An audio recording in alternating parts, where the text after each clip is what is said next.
I totally hate that I'm a cis hetero white guy that has a plaque for. Send me money.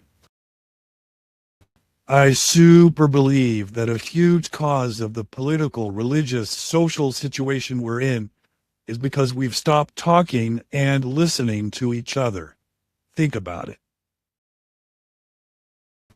I totally hate that I'm a cis hetero white guy that has a plaque for. Send me money.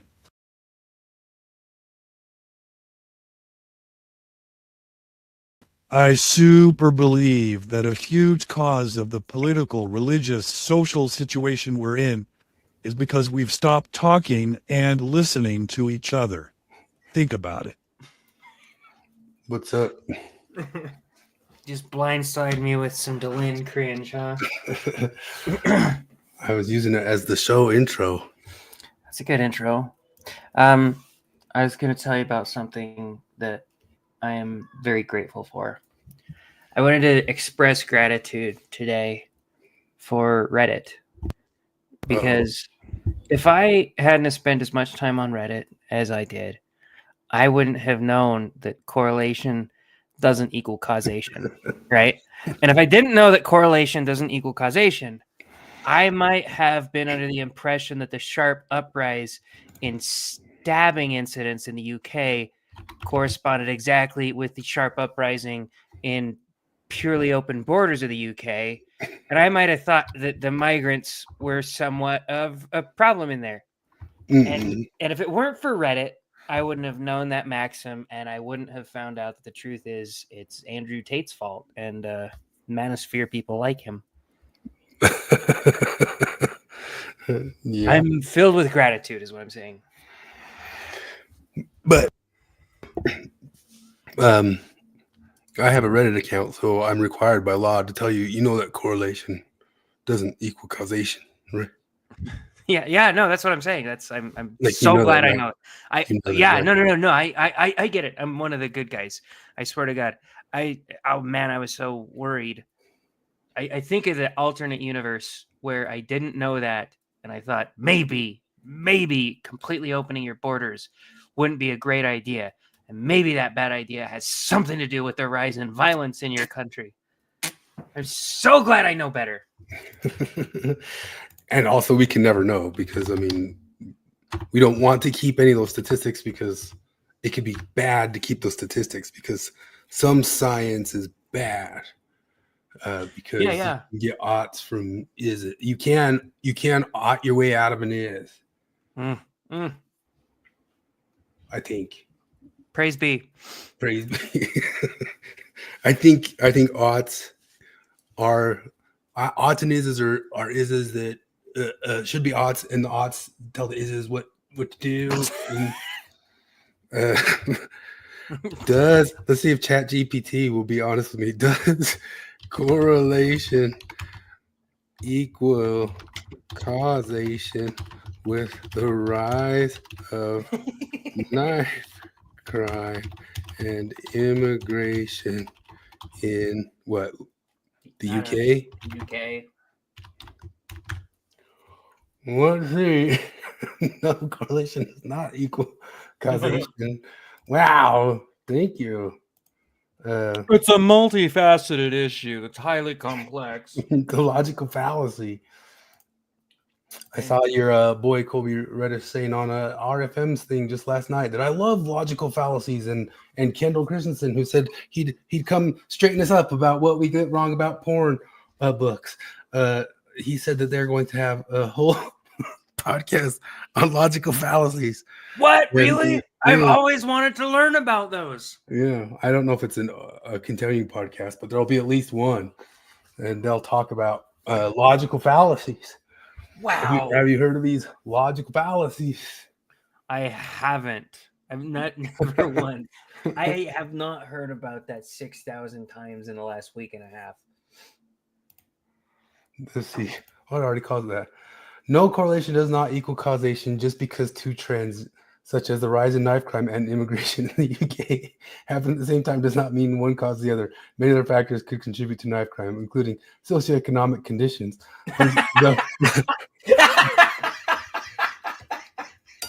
the poor hungry babies, right? The poor hungry infants. Policing policies, gang activity, drug trade, and youth services. Yeah, so it's what's not provided for them that causes the knife crime. To establish causation, rigorous statistical analysis and controlled studies would be needed to isolate immigration as a primary factor while accounting for these other variables. However, if a knife crime occurs and it's a Mormon, that's a 1-to-1 causation. It's like Mormonism caused that knife crime, guy. I wonder if correlation equals causation in the case of Mormonism and Lori Vallow Daybell. I wonder. What's funny about that is like I would let them get away, you know, just like anything. It's like, it's a bit of a factor in there. You know, Sure. It's not a zero, but that's what we're also saying about the immigration. Yeah, it plays into it, folks. It plays into it. Yeah, But I say the immigration does the heavy lifting as far as the factors go. Racist. Now I started getting sick right during last Thursday's show, and now it's lingered all the way to today. And I had to play 2 shows in Moab while sucking on cough drops. Oh my God! Did you hear what? Did you hear what tomorrow is? April 4th. No, what? I know that there was Trans Appreciation Day on, what was it, March 31st? You can't think of anything that might be happening this weekend? Well, there's conference. Oh yeah, that's what I was saying. Oh, I was just start Fridays, right? Oh yeah, tomorrow's Friday, huh? No, I was trying to play a dumb joke on you and I fucked it up. Oh, because I was thinking like the April Fools, and then we had Liberation Day yesterday, and then Trans Awareness Day, the 31st of where the slides go. There's this guy who I always text him on the gay holidays, and God, there's so many of him. Oh, it's half. I'll be like, "Happy Native American AIDS HIV Awareness Day." He's like, "Thanks, you always remember me." Anyway, it's because when he transferred over there from somewhere else, and he's talking to me. I don't know how he brought up trans stuff. He just brought it up out of nowhere. We're about to go to our morning meeting, and he's just sitting there in the break room like, yeah, man, imagine having a tranny kid. Oh, that'd be hell. I wouldn't wish that on my worst enemy. And I'm like, my asshole is puckering because like 10 feet away from him is a woman with a trans kid that we work with, and he just doesn't know it. And I was like, better go to our meeting. And he's like, well, it's just, I mean, don't you agree? Wouldn't it really suck to have a tranny kid? Oh man! I was like, let's go to our meeting. I've got a story worse than that, but it's work related, so I cannot share it, unfortunately, until I have a different job. But very similar, very, very similar. We got Steve, Risto, and Troy listening. Like, we might not have the biggest podcast, but does anybody else even have a podcast if they don't have Steve, Risto, and Troy listening? Like, they don't even really have one if they don't have those 3 guys listening. If I ever find out that you guys are listening to other podcasts. Yeah, there better not be some cult. You better not be double earing it like with Cultures. Culture Hall's got one going, and we're gonna be talking almost the same subject. And but he's got Maven in the girl gang to talk about. Yeah, oh, Christ. We might have to tune into it. Oh God. Way to go, Colt. He got hot commentary. Hot, fresh commentary coming in right there. Cuatro de Abril, Cuatro de Cuatro, Cinco de Cuatro. Salutations for. I thought that said solutions for a second. Shut up, Chat GPT. You don't know nothing. Sorry. I'm gonna try to mute that better now. I'm not good at muting that. Think about this though. Privilege preserving epistemic pushback. I grow tired of your blithe rhetorical prophylaxis and your privilege-preserving epistemic pushback. Good day to you, sir. That's wild how cool that looks. Yeah. Looks really good. He did one little episode on usury this week, and I'm like, oh, Dan McClellan, no, the Jewish question. Dan McClellan dropping a Jewish question. No, just kidding. But he was talking about usury is against the Bible, and it was always against the Bible. And the only reason it's not okay, it is okay now, is because you've renegotiated usury. What is usury? I don't remember. Interest rates. The banks. So the Islam, to them, did you know that usury is still illegal to Islam? Like they can't do interest rates at all. And bring on Sharia. Yeah, there's like I was looking it up, and like the UK has all these Islamic methods of funding for housing and stuff like that. I don't know how they get around it. I'm sure they do some sort of Ramadan stuff, but they get around it. But yeah, Dan McClellan and his usury crap. You kidding me? That sounds awesome. I would happily trade women's suffrage for no interest rates. You know how much more quickly I'd pay off my mortgage? What's up, Glorfindel? Yeah, one of the big problems and issues with it is like the Islam says they can't do usury at all anywhere. The Jews can't do usury to each other, but they can do it to the goyim, you know. What a stupid rule. So that's one of the reasons people get all Jewish questioning in the world out there with one of the millions. We can't go fucking people over, you know that. Can we fuck over the goyim? Oh yes, of course we can fuck over the goyim. They're not people. Yeah, so if you didn't know that, I introduced you to a whole new branch of God damn it, the Jewish question there. I'm anti-Semitic now. Darn it! Actually, if anybody was ever going to convince me to be anti-Semitic, it would be Rabbi Shmuley. Yeah, that guy. Every time I hear that fucking retard talk, I'm just like, okay, man, like. But okay, you have a MTV Clay fights or whatever. And it's Rabbi Shmuley versus Candace Owens. Who are you going for? Because that fight's really going on right now. Candace Owens. I don't like Candace Owens, but you've got to take her over Rabbi Shmuley. I don't have the immediate disgust, visceral reaction to her as I do to Rabbi Shmuley. I just he's so irritating. He's Kyle's mom. Yeah, he's just Kyle's mom, and it's everything. Oh my goodness, you're being anti-Semitic now? You think that all Jews should die? Well, you see that she and even like a whole different type of person are questioning on if Rabbi Shmuley is blackmailing RFK because he's part of RFK's team somehow. God damn. How on earth is this going on? And I've seen RFK's Department of Health is like, we need to step out anti-Semitism. Yeah, they keep saying what do you do? No, you don't. You just need to make us less fat, you fucking dolt. Yeah. And a lot of people are questioning, like, why is Rabbi Shmuley part of his team? I'm here to sell butt plugs and dildos. I have no idea what's going on right there, but anyway, even Brett Weinstein this week did a podcast. I didn't listen to it yet, but the whole entire thing was him asking why was Rabbi Shmuley there and is RFK getting blackmailed? Because Brett and Heather keep noticing that he keeps talking about the major health crisis is anti-Semitism. And everybody keeps going, what is this guy talking about? And they think that he's getting blackmailed to. Oh, the woke isn't going away. It's just changing flavors. Well, we saw the thing come up. I mean, I guess I could pull it up here. The critical race rabbis.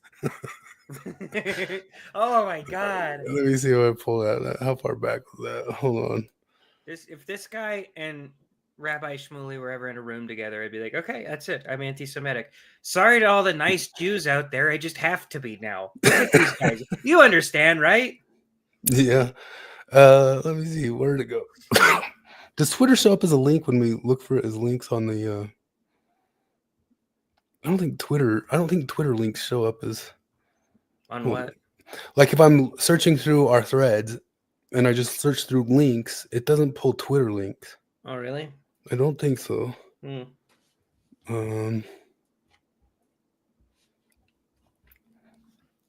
Well, I can find it for you. I'm looking. I sent it to someone else more recently. Oh, you got it more recent. Yeah, that'd help. I think I found it. I found it though. Oh, okay. I got it. Here it comes. Now I gotta share it. Present, share screen. Where's Twitter? There it is. Anti-Semitism is not just an age-old prejudice. It is a contemporary crisis manifesting on campuses across the nation. It is not enough for individuals or institutions to merely claim they are not anti-Semitic. As my father once taught me, it is not enough for people, especially public figures, to be neutral or not be anti-Semitic. One must be anti-Semitic. Your father didn't fucking say that. Universities and government. You're saying it's not like 100 years old? No, he ripped that off of Kendi, and but maybe if you're gonna rip anyone off. Why Kendi, you jackass? I'm sure other people have said it before, but maybe Kendi was a psyop that was ripping them off all along. And if you're gonna, this guy's got to be a psyop, right? This guy is a far right psyop to make me hate Jews because he couldn't be any more of a stereotype. It's just like if a black dude got up there and is like, shit, y'all got any watermelon here? And Yeah. I'm gonna go out for some Menthols. I might not be back. The only way it could get more Jewy is if he like somebody dropped a quarter and he dove over the fucking thing for it. Yeah, well, you just reminded me of your you sent the Assassin's Creed thing. the Assassin's Creed one. Let me just watch. Hold on, where is that? You probably sent it right. Okay, here it is. No, it isn't. What's this? Humans will change the way we see AI thing. Oh, that's just a dumb fart joke on Breaking Bad. That's not the one. No, Where did you share it? You shared it on this other. Oh, there it is. that might have been the other one. Yeah.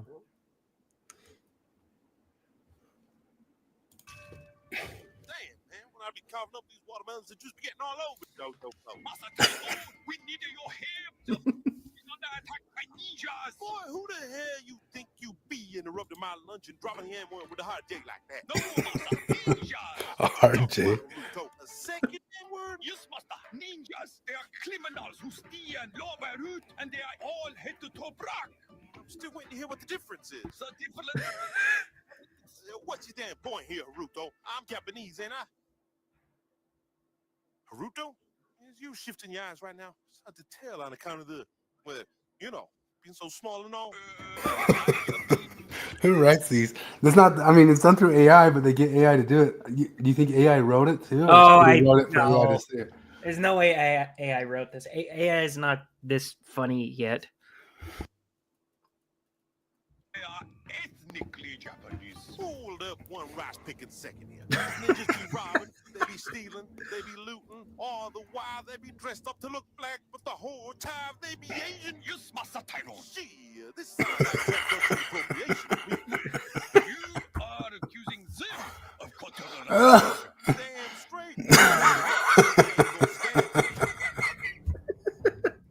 You're accusing them. Of course. Appropriate my culture. I'm about to pop a katana in your ass. I am too fast for you, Master Samurai. The katana cut is what the eye cannot see. You can't hit me then, because you can't see nothing on account of your, well, you know. Why the hell would I say you got a Cadillac when cars don't even exist yet? I'll be your ninja mind tricks. It's time to finish this. Bonsai, motherfucker. Yeah! Oh, damn, man. I missed him and hit a watermelon. Hell no. Next time. And y'all straight up about to die up in this bitch. They clearly ain't gonna be you next time.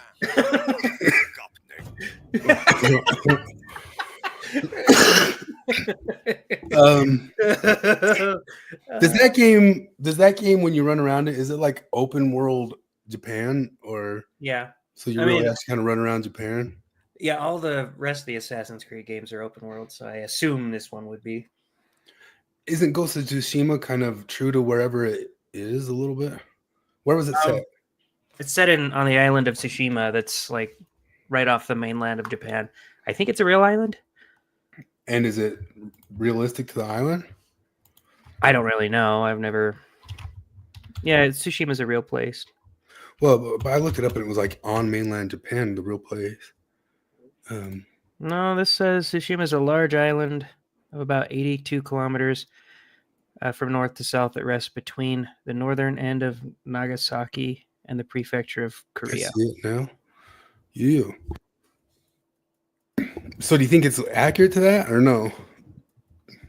I haven't studied the geography around there at all, like enough to know. I'm just thinking I've been going over World War II stuff again, and I just listened to the old breed by E.B. Sledge, one of the books that the Pacific was written off of, and the whole thing talks about Okinawa. And then I wanted to see all the Okinawa places, and I was trying to look them up, and like all the images online are kind of crappy for it, but at least during World War II.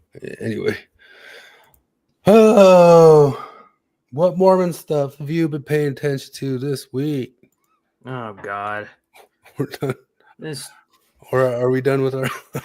Oh man, like fucking Jared Halverson shit. Yeah. That was such a. Because the dude seems like just a dork that normally I'd watch and I'd be like, ha, that's stupid. And that's it. But unfortunately, a bunch of women watched him. And internet women are like incapable of being like, ha, that guy's dumb. And the Expos made hay out of this one. I guess that's what the title of today's thing is called. I called it the Halverson Nothingburger with vocal fries, which comes from the feminists. And although I don't know of anybody using too much vocal fry on this one, but you can just kind of assume vocal fry goes with feminist commentary. And the Unshaken Shake, which his podcast is called Unshaken. So I got a Nothingburger, vocal fries, and an Unshaken Shake. About talking about this dude, and you want to know what? I do not care about this thing at all. I know. I'm so mad that people care about it. And I've listened to so much. I listened to all the things, and then I listened again for timestamps. So like, Oh Christ. I feel like almost like shaky from irritation at how stupid this thing is. It is so nothing. It's such a nothing, stupid nothing thing. It's actually the exact quote the exact comment I left on Bill Reel's most recent spurg out about it. I think This is just a nothing burger. And I got a couple people replied to me, and one of them was Anthony Miller, and I scrolled down and saw that it was like 9 paragraphs. So a short one. A short one by Anthony. Yeah, I know. I was like, I'm not fucking reading that, Anthony. Did you say that to him? No, I didn't. But maybe I should, because I'm like, I don't dislike you, dude, but I don't fucking care about this enough to read what you said. It's upset the women's. When it's upset the women's, we need a 75-page book on the thesis on the subject. If somebody tells you that something hurt them, listen to them. Are you reading the real one? No, I'm not. It's just I skimmed it briefly and saw that in there, and I was just like, but don't you understand where that leaves us? Like, Yeah. I was explaining it over the chat just like a couple days ago about the whole what is it, the listen to lived experiences things, and like it was the patriarchy.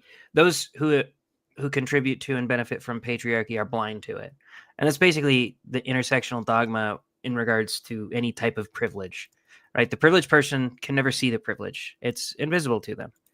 And what they tell you is that you have to listen to oppressed people, and you have to just totally, completely trust them, that they're being totally honest with you, because you won't be able to see the oppression. They'll tell you about it, and you just got to trust them all the way.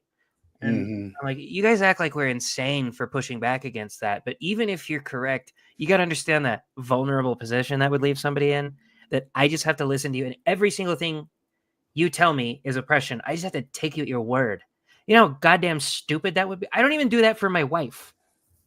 Like, I mean, I'll listen to her more than I listen to most people.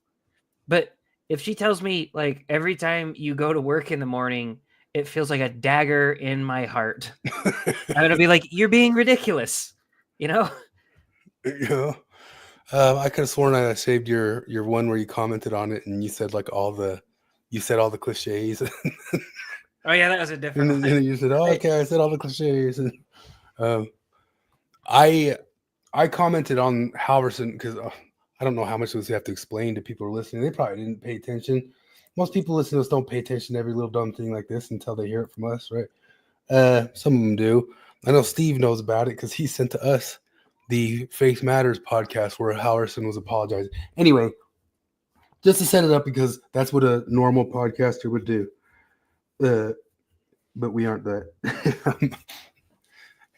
Jared Halverson is some sort of well, I guess I could let Bill Real set it up, couldn't I? Because he basically sets it up in the Yeah, he actually plays the clip that pissed well, everyone. it'll get to the clip, but he also sets up who the dude is and all that stuff. And I kind of don't care, although Kevin showed me this guy years ago. Kevin was showing me him as somebody who was, for ex-Mormons, kind of pretty open with them walking away when they want to walk away. Like he was kind of one of the guys who kind of preach around and saying like, no, if it's not working for you, you don't want it. It's part of your story is going to be walking away. You need to walk away or something like that. He had like a bunch of podcasts on that years ago, and Kevin showed them to me. Wait, that's this Halverson guy had that? This Halverson guy, this Unshaken podcast, Kevin showed them to me His, at least 2-3 years ago. his podcast is called Unshaken, and he's like, hey, if you need to walk away, then go for it. Yes, I'm not making that up. He has like some whole thing about part of your story is going to be having lost the faith and then coming back. I mean, it's part of a real faith is going through something like that. And, you know, Listening to this dude talk, I was just immediately like, oh my God, this is Mormon John Dehlin. yeah, Just I feel like it really is. Yeah. Was the same amount of cuckery and like affirmation to, or every time one of the women says one of the just the dumbest platitudes you've ever fucking heard that would make Deepak Chopra blush. Like they need to hold space for women. He's in the background like, yes, I love that. That's beautiful what you just said. So much. Oh, that's profound. I had a thought, but I'll hold it in because it would be patriarchal for sure at this moment. And, anyway, oh, these guys back it up a little bit here. Interesting. We're going to run you through the whole ordeal. So first, we need to know who Jared Halverson is. He is the associate professor at BYU. He has a podcast called the Unshaken podcast, where he, as an apologist and in academia, has studied a lot of the problematic issues and has spent a lot of time in with folks who have had either faith crises or doubts, questions, folks who have left the church, folks who have came back, folks who have serious questions and are considering leaving. And his effort is really to try to help people to stay or to come back. He's a believing, faithful Latter-day Saint. And on his podcast, Unshaken, we covered this Friday night on Mormonism After Dark. But he did a episode where they talked about Emma Hale, Joseph Smith's wife, one of them.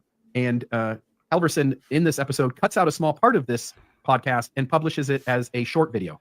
And so we're going to listen to that now because this sets up the story. This made the sisters in the church, a lot of them, also a lot of women who have left the church, and folks who were sort of on the fence and considering. This got a lot of women riled up in all directions, and I think you'll see why. I think I want to listen to the initial thing, how Ward Radio listened to it too. I got a link to that, but like hearing them listening to it cold, not knowing what it was, is kind of funny too. Because Carden didn't know what the issue was when he first listened to the clip, so he had no idea what set them off. And I think he did say feminine ears, which yeah. I'm like, if I'm steelmanning you, that could sound a little condescending, I guess, but only if you think feminine is a fucking insult, which, ironically enough, all feminists do. Yeah. Look at this. They're look at this. Look what they're just about right now. They're talking about Jared Taylor? Debunking actual Nazis trying to co-opt the Book of Mormon. Oh, yeah. I saw him say something about the Book of Mormon. I think on I saw that Twitter, too. And I wanted to look at what he was saying. I think it was something about the race stuff. Okay, I think I might not. But Hawaii, Book of Mormon, over there in Hawaii, Utah, they have a very lovely society called Hawaii's. Let's see here. In the Book of Mormon, the whites will change. Smith claims to have received divine manifestations from God, as well as visits from angels. One such manifestation was from an angel who visited one night in the autumn of 1823. This angel said he was once a mortal man who had lived on the I American think Quako's even there. belonged to a people who were not the American Indians, but had Boring. That guy in the chat, the Nephites weren't ethnically white. Like, well, I mean, I guess tell that to Joseph Smith Teaching and all positions. the artists and the actual writing in the book. I don't know. Am I renegotiating the text here? I think so. Let's see here, somewhere like around right here. So apparently this guy, look, if you don't know who he is, okay, mix a Boy Scout's Boy Scout, okay, with OBS podcasting and scripture. Pardon, okay, I'm right here. Yeah, exactly. This is Be nice. Yes, this is a guy that makes Luke Hansen look wild. Okay, Like a punk rocker. yeah, it makes Luke Hansen look like a punk rocker. Okay, he's the nicest dude, and frankly, I would venture as far as to say I know him personally. Okay, his father was a patriarch that gave my wife her patriarchal blessing. He's older than me. Okay, I believe he's the oldest brother of the family. But I was dance partners with his sister, for heaven's sakes, and played soccer with his brother for eons, and drove from seminary to high school with his other brother. This is a great man who has done absolutely nothing wrong, in my estimation, from what I've seen. Now, there's I don't know how you dancing with his sister has anything to do with his character, but I got to come back to that too, because like, this is such a great guy. I played soccer with his brother, and I danced with his with his wife, for gosh sake. Yeah, RFM at the very end of this one. Yeah, Make It Doc pointed out something that I noticed here too. Is Cardin? Does he always say "okay" that often? That was painful. Did he do a bunch of OKs there? He said a ton. I didn't even notice them. But here's RFM having taken issue with the did nothing wrong. All three of us, probably most people watching. When we looked at the original video that came out from Jared Halverson, and the second one, the apology video, we didn't like the first video, and the second one, well, okay, that was better than the first one. We might disagree on how much better it was, but I think everybody would say, well, it was better than the first one to some degree. These guys have the opposite point of view. They think the first video was gung-ho, A1, top of the list. But the apology video, that was horrible. That was stink. Oh my gosh. He never should have apologized because he never said anything wrong. So that's why I have Jared Halverson did nothing wrong except apologize. Now, I just want to say something.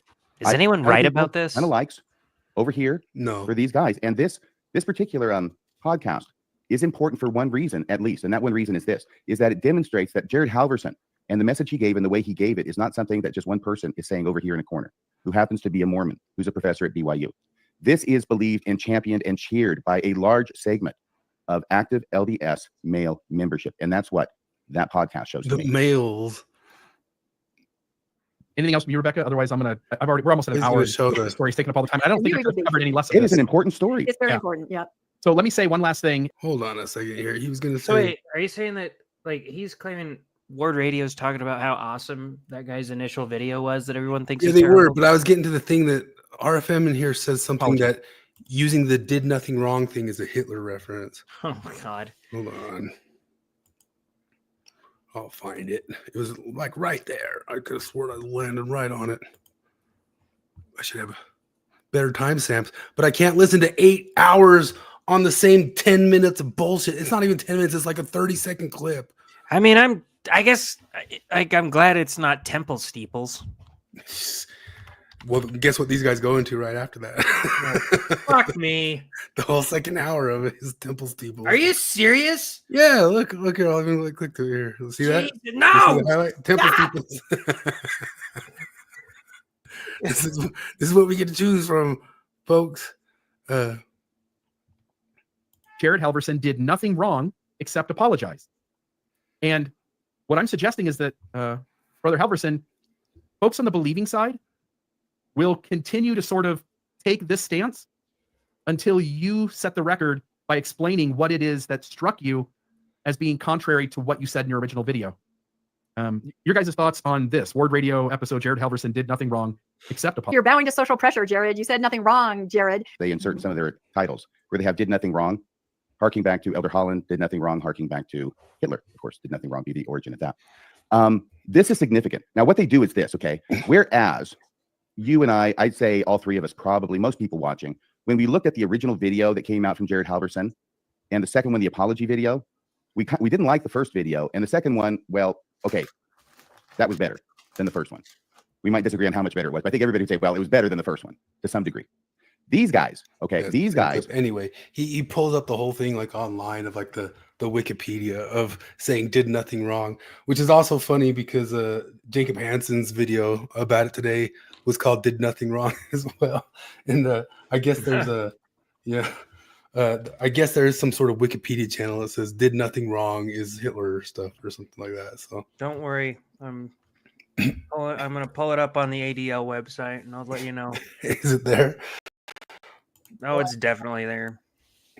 You would have to convince me that like Mahatma Gandhi beat up somebody. I would believe Gandhi beat up somebody in the church parking lot yesterday before I would believe this guy did something truly wrong, which leads me to think, and I admit my bias ahead of time, that this guy's getting lampooned by woke scolds and disingenuous actors who'd rather try and twist earnest conversation and people trying to build bridges and just weaponize it against him. So I'm not ready to say that Jared Halverson did nothing wrong yet, because we're going to try and do our best to shed our biases and approach this with open arms. But dude, this guy's beyond a Boy Scout. Okay, he's like Boy Scout plus. All right. So, babe, you mentioned that, buddy. Is this the this one right here? Yes. Luke? This is it. Yes, that should be it. Yep. Look at the guy. He's a librarian mixed with a seminary teacher. Okay. You're poisoning the well card and just let him say it. Good setup. If you're trying to bore Let your us audience to judge. tears. But here, okay, let's see what he's got to say. Oh, wait, I guess we won't because the volume wasn't on. Here we go. And no. That I study faith loss and secularization and anti-religious rhetoric, you know that I'm trying to keep my finger on the pulse of people losing their faith around the world and doing whatever I can to try to resuscitate that faith. Well, as I've been studying books about this and reading articles and watching graphs and statistics, some of those statistics are pretty unsettling. Okay, pause for copyright for a second. Keep going. To watch the rise. Yeah, Cardin always makes fun of boomers, but he always has this like a boomer, the jokingly boomer understanding of the world that they think Gandhi was a good guy. Gandhi was a diddler. And also withheld food and stuff from other people in his own way. No, there's some nuance to it. Because he was testing his sexual resilience. All right. Oh yes, that's true. And a lot of times when he had his great nieces sleep naked in bed with him, he was successful in being sexually resilient. You don't ever talk about that. Nobody ever talks about the times he passed the test. They only care about when he diddled kids. Just the times he didn't pass the test, but he far more passed the test than didn't. Yeah. Well, I don't know, maybe. Rise of the nuns, as they call it, N-O-N-E-S. No, this is not people flocking to the Catholic convent. None as in no religious affiliation. I'm a part of none. And that's been on the rise since about the 1990s. It's peaking in ways that we haven't quite seen before. Okay, so far this is all factual. Well, one of the statistics that has worried me most of late comes from a survey that was done in 2023. And it's suggesting that for the first time that I can think of, more women are leaving religion than men are. That's shocking to me as a historian of religion in America. Okay, so far keeping it historical. Because there was actually a great article I read in grad school called Religious History is Women's History. That women have always outnumbered men, not at the pulpit, but in the pew. And so often it's these sister saints organizing benevolent societies. Ours is called the Relief Society, doing incredible things. So much heavy lifting in the kingdom of God is done by God's daughters. By the way, now I'm not even pausing for copyright. I'm pausing to remind you not to fall asleep, and you haven't seen anything controversial yet. Yeah, Well, I'm getting super banal. Let's go. It was already dropped. He didn't even hear it. So, has anybody looked into these numbers? Like, because, I mean, I've seen the numbers that say that there are now less women in church than men. But has anybody looked to see, like, why that is? Is that, like, seriously just women started leaving religion more? Or is it that men started becoming more religious? I don't think they've left. I think the rate is faster, but I think men had a head start. Yeah, no, they did. I'm just saying, like, is the rate of women leaving increasing, or is the rate of men going back to church or whatever increasing? Like, because there is like, yeah, there's a contingent of men. Returning. Yeah, there's some amount of like religious awakening in men, especially now. Could we ask Grok or ChatGPT and it would be honest? Or I have no idea. in recent years, a notable trend has emerged: more young women than men are leaving. Yeah, but what's the totals? Like, I think men had like a 15-year head start. Or,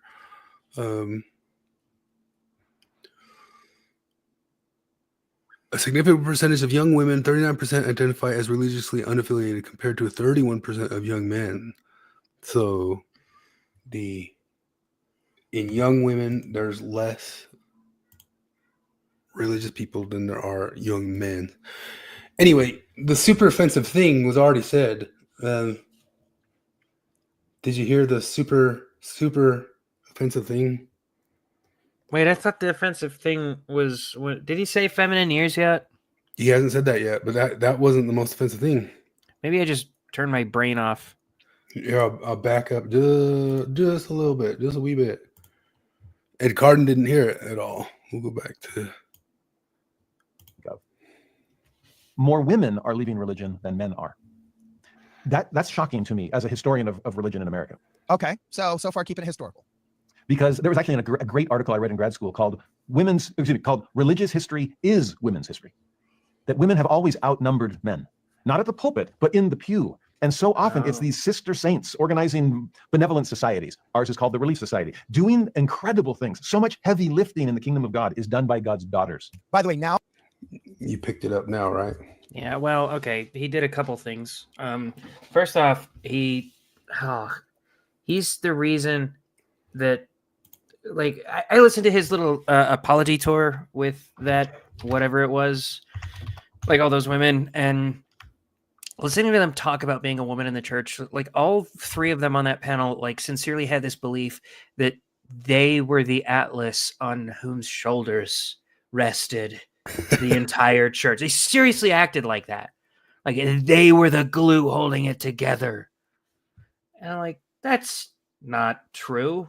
But he's definitely like lending to that bullshit belief. Yeah. This is stupid. This is. So he said basically right there that they're wanted not at the pulpit but in the pews. That's the mega offensive. That's the big one. Yeah, that's the big one. The women are doing the heavy lifting, or as Britt from what's it called? No nonsense spirituality. Yeah, secret super duper spiritual, not but totally spiritualist.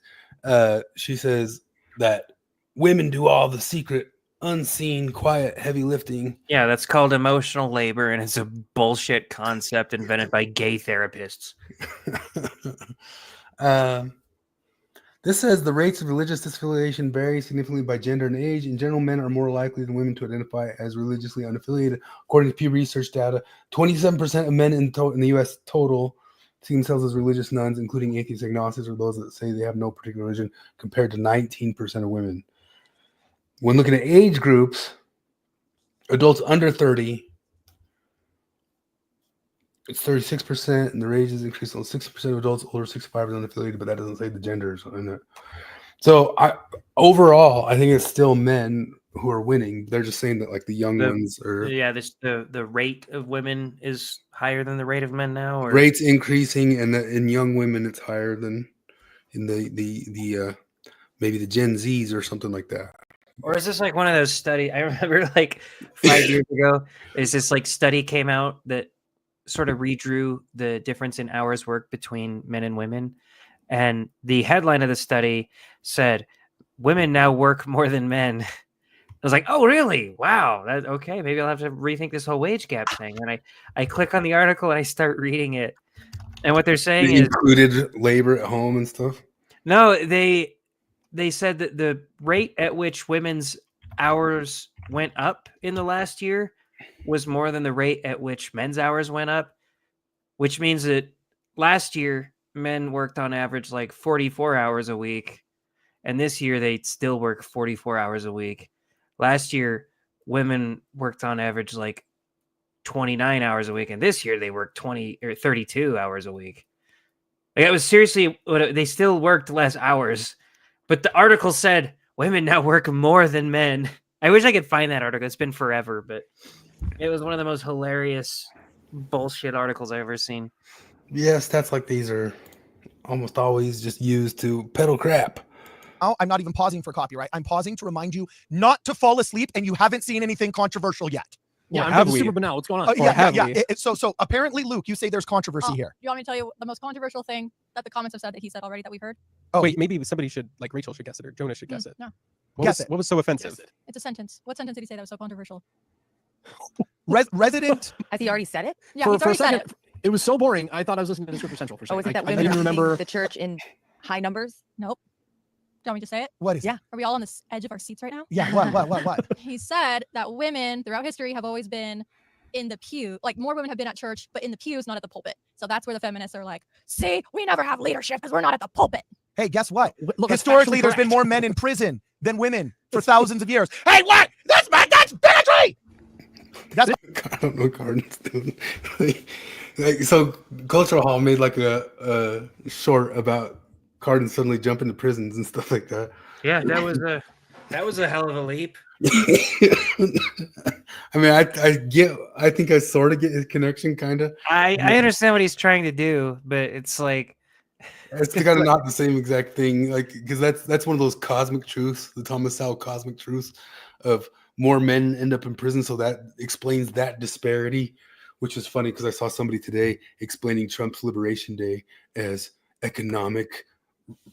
critical economic theory or something like that. Like there's every disparity is due to the oppression of one nation to the other nation. I'm like, well, you guys are kind of getting it wrong because like in that situation, yes, it's like the single variable that those people just say, hey, screw you, we're tariffing you. And that's not the situation when it comes to disparities in between races or something like that. But it's impossible with all the analogies in the world that are off. But I don't. Sinatra finished Blood Meridian. Oh yeah, how'd you like that ending there? The ending of Blood Meridian is. You know, I never finished it. I need to go back. You didn't finish it? No, I had it on book on tape, and audiobook. It's anytime I start a book on Audible, I get distracted immediately and start reading another book. I'm a bear that dances. Yeah, the I will dance forever. I will never sleep. I'll dance forever. The stuff that happens just in the last few pages of Blood Meridian is nightmare making. I don't know. It'll suck the soul out of you. Yeah, it's crazy. The ending is crazy. It says 45. I'll jump back into it. Yeah, I mean, I love like the whole book. There's so much gruesome stuff, and it has like that whole point in it about it's kind of the same thing as like the snake stuff of that you get the Glanton gang and you incentivize them to go around and take scalps from people, and then pretty sure take scalps from people who were kind of not finished off with the war, and then they realize pretty quickly that like, well, we can get the same amount of money for any scalp, so they just kind of start taking any old scalp. It's the same as like that snake problem, but the last couple pages. I mean, I guess I can't spoil it. Yeah, don't spoil it for me. That would be the opposite of a spoiler. That'd be like, I don't know. Like, I can't ruin your life early. I have to wait to let you ruin your life. You know, so it'd be impolite for me to surprise you with a life ruining concept, and I gotta let you get there first. Oh, thanks for being considerate. Yeah. It's factually correct. He's right. I mean, that's just history. It was like combined with him saying that women have had a super important role and they haven't been at the pew. Look, let's let him finish. Let's just keep going. Let's see. Oh my gosh. I read a book once on the history of secularization in Great Britain in the 20th century. And one of the author's main points was religion seemed to collapse in Great Britain when women stopped coming to church. Men were a mixed bag, sometimes strong, sometimes weak, sometimes coming, sometimes leaving. But women seemed to hold steady, and they held the church up until they stopped doing that. And there wasn't much left to keep it afloat. Okay. By the way, this just sounds like Russell M. Nelson saying we cannot lose the moral rectitude of women. Let's keep going. Mm-hmm. Sister saints, be aware. But they would also be extremely offended at that, Garden. Like, am I frozen? No. No, okay. On the screen, I look frozen on my own screen. But yeah, you look frozen on my screen, but I can hear you. Well, now I can't. Close. I wasn't talking. I got some sort of like weird AMD bug report to. Anyway, I don't know if my screen's gonna move. Yours isn't moving, but I don't know if I have It's to go out and not. back in.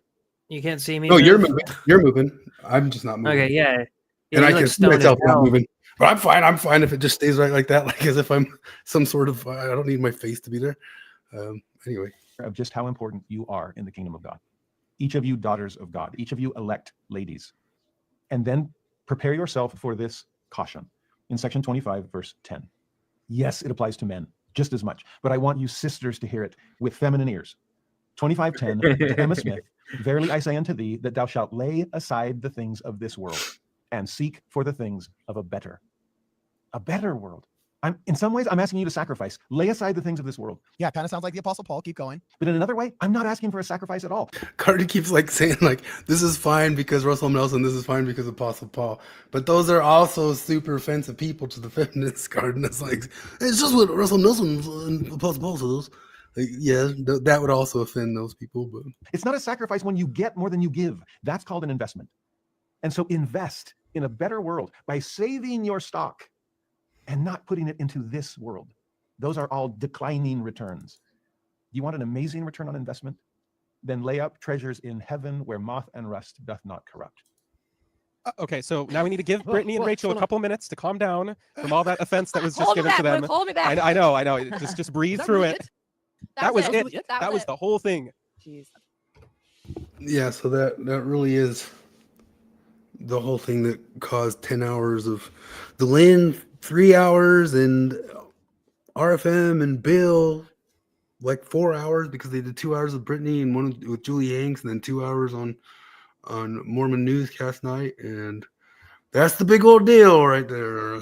Jesus, did you turn your webcam off or something? No, I just I removed myself to see if it made the thing come back on.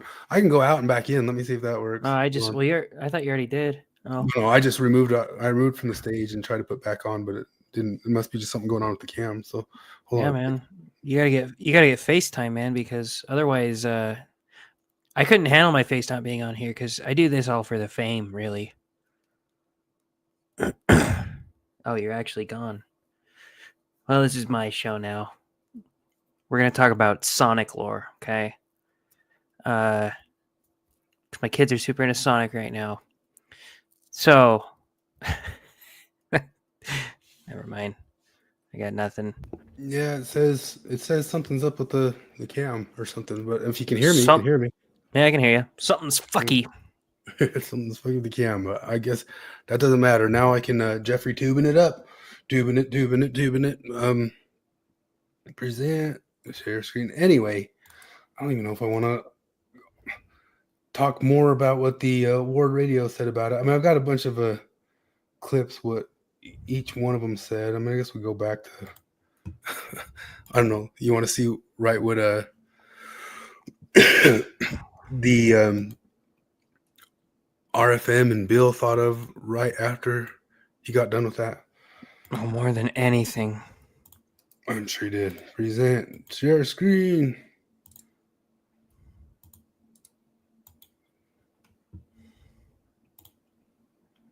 Doing incredible things. So much heavy lifting in the kingdom of God is done by God's daughters. I read a book once on the history of secularization in Great Britain in the 20th century. And one of the author's main points was religion seemed to collapse in Great Britain when women stopped coming to church. Men were a mixed bag, sometimes strong, sometimes weak, sometimes coming, sometimes leaving. But women seemed to hold steady, and they held the church up until they stopped doing that. And there wasn't much left to keep it afloat. Sister saints, be aware of just how important you are in the kingdom of God. Each of you daughters of God, each of you elect ladies. And then prepare yourself for this caution in section 25, verse 10. Yes, it applies to men just as much, but I want you sisters to hear it with feminine ears. 25 to Emma Smith, verily I say unto thee that thou shalt lay aside the things of this world and seek for the things of a better world. In some ways, I'm asking you to sacrifice. Lay aside the things of this world. But in another way, I'm not asking for a sacrifice at all. It's not a sacrifice when you get more than you give. That's called an investment. And so invest in a better world by saving your stock and not putting it into this world. Those are all declining returns. You want an amazing return on investment? than lay up treasures in heaven where moth and rust doth not corrupt. And what ensued from that was a firestorm. Immediately, the comments on this video by far outnumbered the comments on the other clips that he had shared. Not only were there tons of great comments, we won't go through them, although I will put them up on the screen if folks want to pause the newscast and read each of them. You're welcome to. I think that they are articulated phenomenally. And as I went through these comments, I only went through maybe the first 10% of them, and I gathered all of these sort of from the beginning. I didn't get the ones towards the middle or the end, but there were hundreds of comments and lots of likes on each one too. Sometimes hundreds and hundreds of likes on a comment as well. This caused a firestorm, and so I'll just note here. There's that one. Here's a few more, and RFM and I, well, as well as Rebecca and everybody else in the content creation, but RFM and I, for our show Mormonism After Dark, decided to cover this video, and we reached out to Dr. Julie Hanks and Brittany Hartley, and had the two of them on to speak about this issue. And I think throughout the entire episode, they lay out so many good comments. I'd highly suggest folks go back and watch it. But I wanted to play a few of them here for you, and I think you'll get the gist. If you sort of come to this conversation and you just listen to Jared and you can't quite figure out what it was that was wrong with what he said, I hope that you'll take seriously what Dr. Julie Hanks and Brittany Hartley have to say. I probably won't add that. Well, what do you think they had to say? They probably okay. If I'm going to steel man them, I would say that Jared Halverson here he's definitely not making space for women to be empowered. He's definitely making them feel unseen and unheard. He's sort of like marginalizing their lived experiences and rejecting their truth. And if you don't know, if you think that nothing that I said means anything, then you're part of the problem. Well, I mean, I guess you covered it all. So we got it. I'm poking around with my camera still. Sorry, trying to get it going. I unplugged it and I'm plugging it back in here. Anyway, let me see like what I have written down for timestamps so we can speed through it. I have timestamps of both Ward and those guys. Oh gosh, I got to go to the 10:30 mark. I'm still on Bill's and theirs, right? Yep. We'll let Brittany.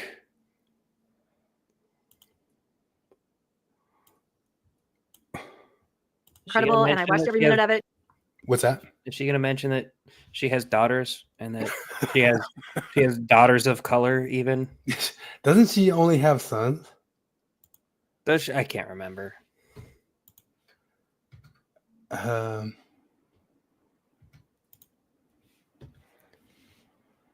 kind of squeak, yes, you go, girl. They're awesome. Here's a fantastic job. Yeah, here's the comment by Britt Hartley. We'll play one by Dr. Julie Hanks where she reads the comment that you just saw on the screen a moment ago, and then I've got one last one from Britt Hartley before we move on from what was said here. So here's Britt.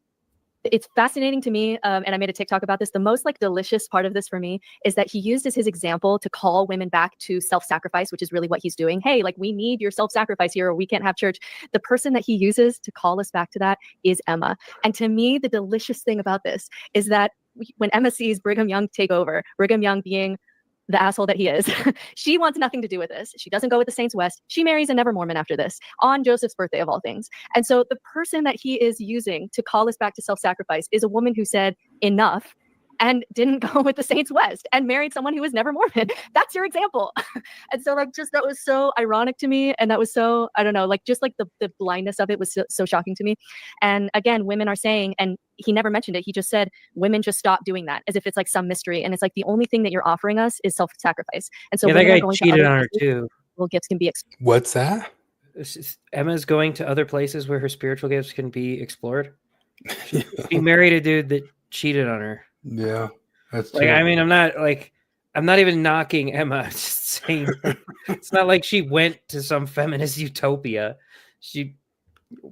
Her husband cheated on her after Joseph, and then she raised his kid that he had with another woman. I think it's weird that she calls it delicious right there. This is so just delicious to me, Well, and the thing is, they act like the church doesn't also ask men to sacrifice. Do they really think that the possibility that you'll one day be a bishop is like makes up for the bullshit you have to deal with Not, as a Mormon. not to man. mention being a bishop. I mean, I know it was torture for my dad, and it's not something I ever wanted to do. Oh hell no! I've I know seen people wander around wanting to be bishops. I mean, I know there's those types out there, but Oh yeah, they were the AP types. they they loved were it. the Julie Hanks of men. Yeah. Yeah, I can't get that camera going. I don't think it's gonna go. So He's doing an interview and he's asked about women. Why don't women hold the priesthood? And Hinckley's answer is they're not asking for it. Something along that line. Right. I'm telling you, it seems like what Elder Renlin's pointing at, the uproar that happened with Jared Halverson. It seems like we are in a moment where even the believing women of the church are saying, "Figure this out, or we'll just exit the door and get out of here."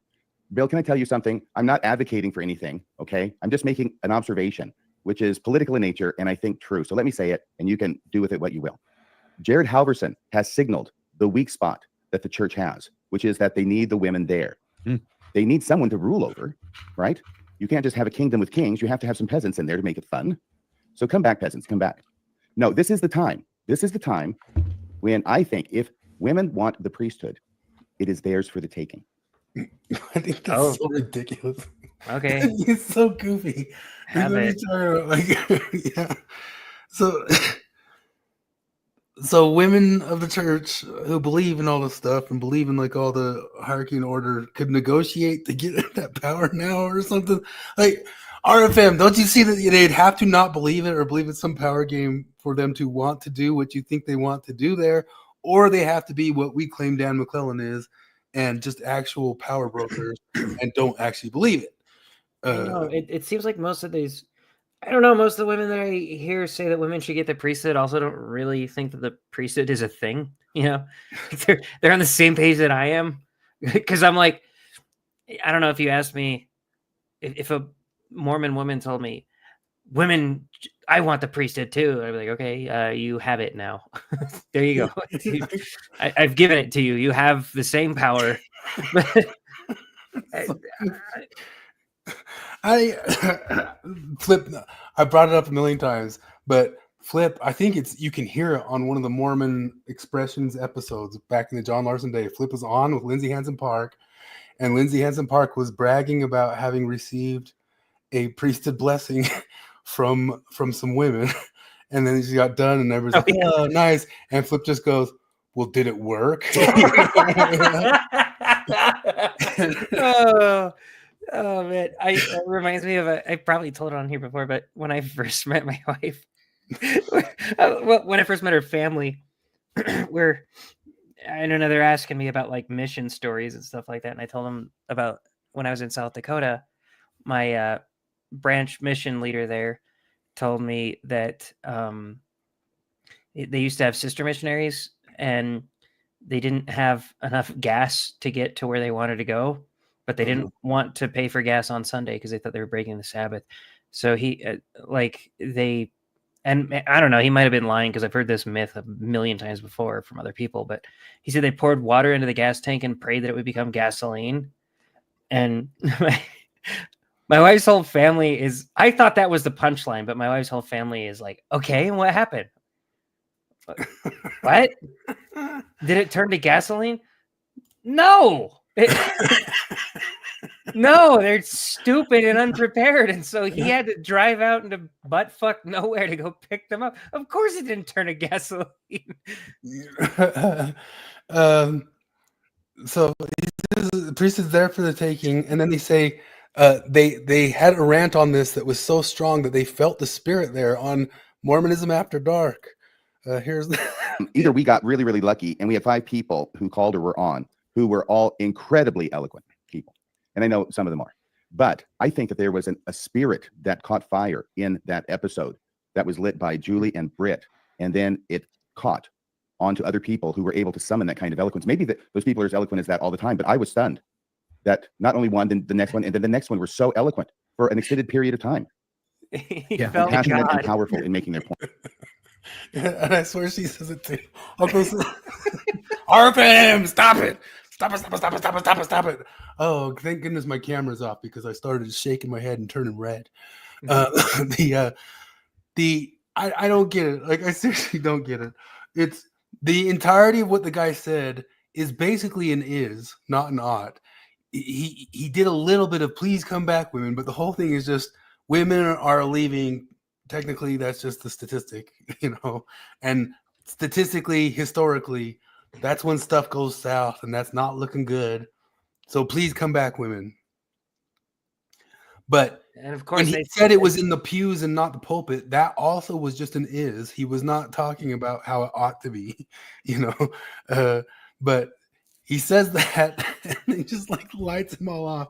So I guess it was Julie Hanks who like noticed it and like sent a bunch of people over there to rage bomb on it or something.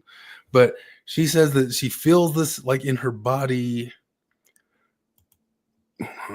Those episodes that tend to catch sort of fire. And I think Britt's last comment here is no different. This might have been my favorite comment of hers for the night. It almost feels to me the same, it feels in my body the same way it did when I was called a lazy learner for leaving the church, when I'm the least laziest learner that I know. So to be called worldly or less than, or that I'm not sacrificing. You got to know some more people. Did not calling you a lazy learner, but you got to know some more people. What's that? Did he call them worldly? No. Did I miss that? No. Okay, because they had that like in the thumbnail. There's like a quote bubble above his head saying these women are worldly. Yeah, we'll go back and listen to it or something like that, because I think he says reject being worldly or something like that, like go back to church or something. Yeah, that's okay, that pisses me off that he would say that to women. And the only reason it pisses me off is because there's no way in the world he would ever say that to a man. Yeah. Yeah, the church never, ever tells men to reject worldliness. No way.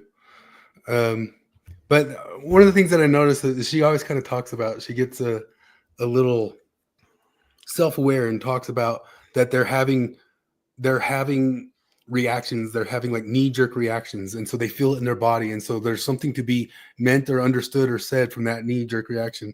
But I also know that we're going through all this time frame where Flip was just researching a little bit about that incel kids show that the UK is using to try to pass new legislation, even though they're the ones who funded putting it out there, of the stabbing kid or something like that.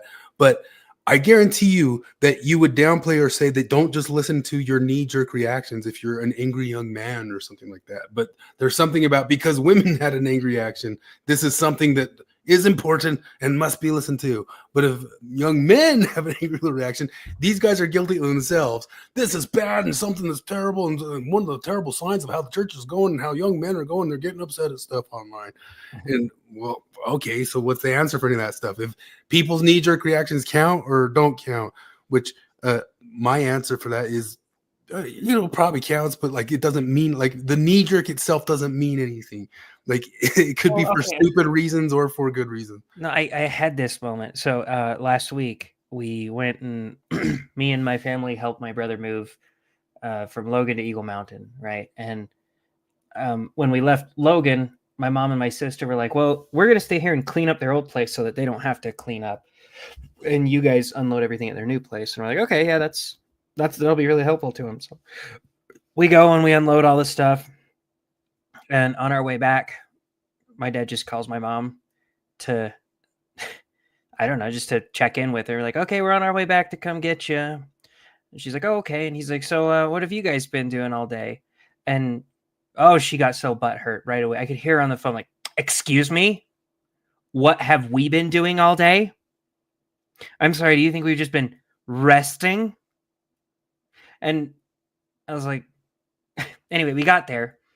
And my mom mentioned that to us. She's like, yeah. And then dad calls us and says, what have you been doing all day? I was like, Mom, do you maybe think that he wasn't being snarky and he was just asking like, what's up?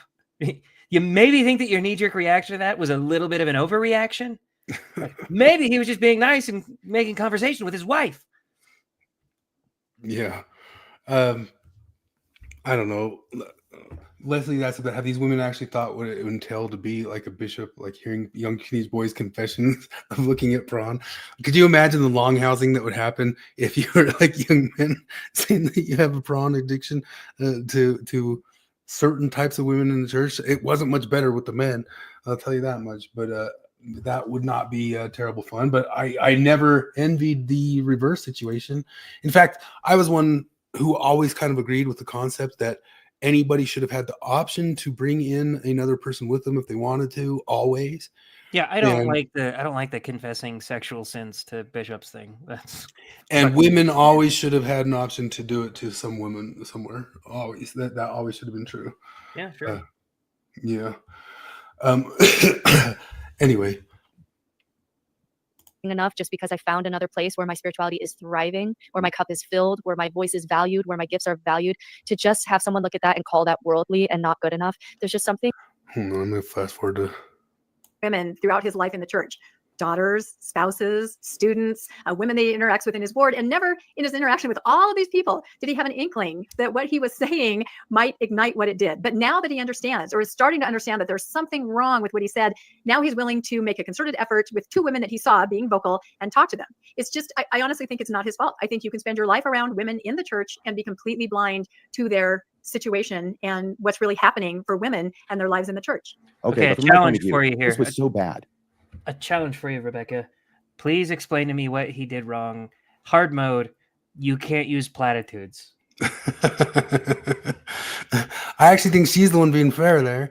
Just saying that, like, I didn't know he was sitting off, or who he might have been irritating. And RFM blows my mind right here. He blows my mind. He is so cringe lately, man. Like, what is he going? What's he getting on about? Like, RFM, it's one of the things I've been getting so irritated with him lately is his obliviousness to the same crowd of people. Like, this is a Shakespearean guy, and I guarantee you he doesn't know what's going on right now with the decolonized Shakespeare world and how many ways he might step in it with his Shakespearean stuff. Not knowing that he's gone and offended some people with about 9,000 different Shakespearean entries, because there's people all over the place who are super offended about that, and he's oblivious to it. And now here he is coming down on like another guy. It's all fine and dandy with me if, like, you're aware that you're in a world that, like, anything you say, you can get your foot shoved up your ass by like a flock of pissed off feminists. Like, if you're aware of that planet, but you can't be unaware that you are all over that territory with your boomerisms all over the place all the time. You are oblivious to how they could and would come after you if you just set foot in the wrong place or had the wrong ideology even slightly. I'm gonna go to his Shakespeare page and ask him if he. Well, first I'm gonna ask him if he knows that it's likely that Shakespeare plagiarized all of his plays from sub-Saharan trans women.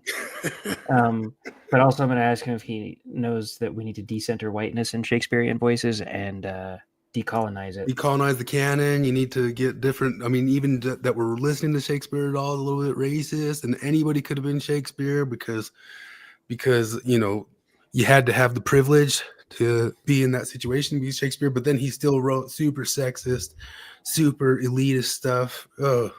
Gross, just gross. What he did is so bad. By the way, do you know if it's still up? The original video? Original? Yeah, I think so. Yeah. Yeah, it is so bad that it could be mistaken for satire. Oh my God. No, RFM. No, you are wrong. You are incorrect. It is so not bad. It is to us that you guys think it's this bad. It's I feel like maybe because that line's sort of been beaten into the ground. A lot of us say, like, this is so bad it could be mistaken for satire. I think maybe he just heard that line for the first time. Because the first time you hear that line, you think it's really funny, and he's just been dying to use it. Like, here's my chance. Yeah, I got to use it. I'm not going to think if it really applies or not. But I got to use it. I can't tell if this is a joke. Like, no, I can tell that is not a joke. I don't think if I even came into... If I had no idea what Mormonism is and I came across that guy's short, I don't think I'd be like, what is this, a joke? Doesn't he know feminism? Well, okay, and then reverse it. If later you found out it was a joke, you'd be like, that's a really bad joke. Does this guy know what jokes are? Has he ever come across I was going through the shorts on Facebook that were the humor stuff, and I got some pretty funny things here and there, and then I came across that one, and I was like, I don't get it.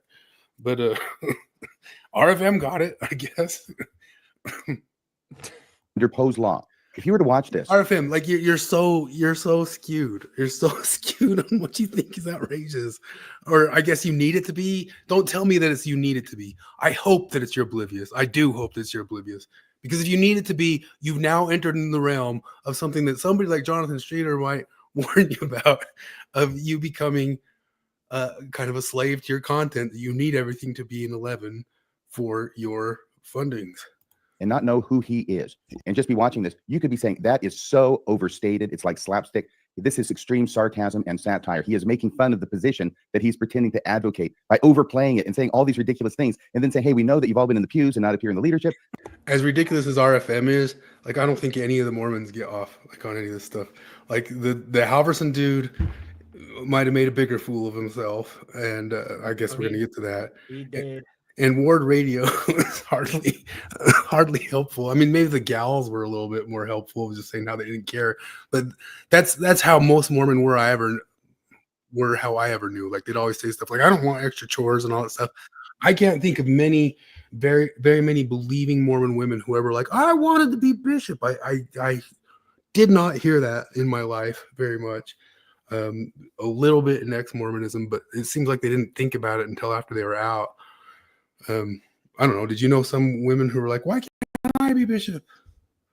I don't think so. Maybe passing the sacrament? I don't know that I even heard that either. Well, and if they had asked me, like, can I pass the sacrament instead of you? I'd be like, sure, here you go. Oh, hey, somebody's got to do the work, and I guess that's you, and we need you back. I mean, it's absolute. It's the stuff of Saturday Night Live. So I'm just saying that it was really bad. Yeah, I might agree with RFM that the Saturday Night Live's that bad these days.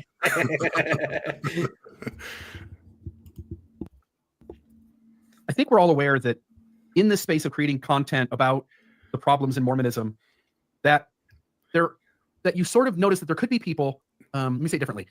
There very well could be people who accomplish their mission of trying to expose the problems of the church by overplaying the believing card. You did. Oh, man. 147 IQ take right there. Holy shit. I think you're getting it, man. He's a psyop. This dude's a psyop to make Mormons look bad. Let's see. By doing exactly what Halverson does here, where he says he's a believing Mormon, and he is, by the way. I don't think he's playing the game. But he says he's a believing Mormon, and as you point out, he just overplays the problem in order to sort of draw attention to it. Everyone's pointing out that something here doesn't add up, and then sit back and watch how this just all unfolds and explodes. He does it, though, being serious, as you point out as well. This dude is getting lost in his own conspiracy. Where Jared Halverson... I'm sorry, if it wasn't clear, Bill and Rebecca, the reason I was bringing that up wasn't to try and gratuitously slam Jared Halverson. It was to say that this wasn't some kind of inadvertent misstep, along the way, just trying to express something. No, I don't think he misstepped either. I think he said exactly what he meant to say. Not some people getting offended for really, it's not that big a thing, and he didn't mean any harm, so it's a big deal. Just like you don't know that some of your Shakespeare is offensive because it is perfectly inoffensible to be in a story. You're oblivious that it offends wackos. He was oblivious that his normalness offends wackos. Just like you, RFM, are oblivious that perfectly normal things that you're into offends wackos. Mm-hmm. You are oblivious to that. Ryan Wimmer mentioned, I wonder how long the ex-Mormon community can milk this Halverson melodrama. And Troy responded, the Brad Wilcox thing was worse. MSP turned that one into a fundraising telethon. And I'm like, yeah, this one's probably not going to be as long of a milking as Brad Wilcox, because I don't think Delenn has yet tried to claim that this is the next mass exodus event. He's done that like 5 times since Wilcox. I know he has. I don't think he's done it on that one yet. Either he's being careful now, finally, with that stupid phrase, or he can see that this is mostly nothing.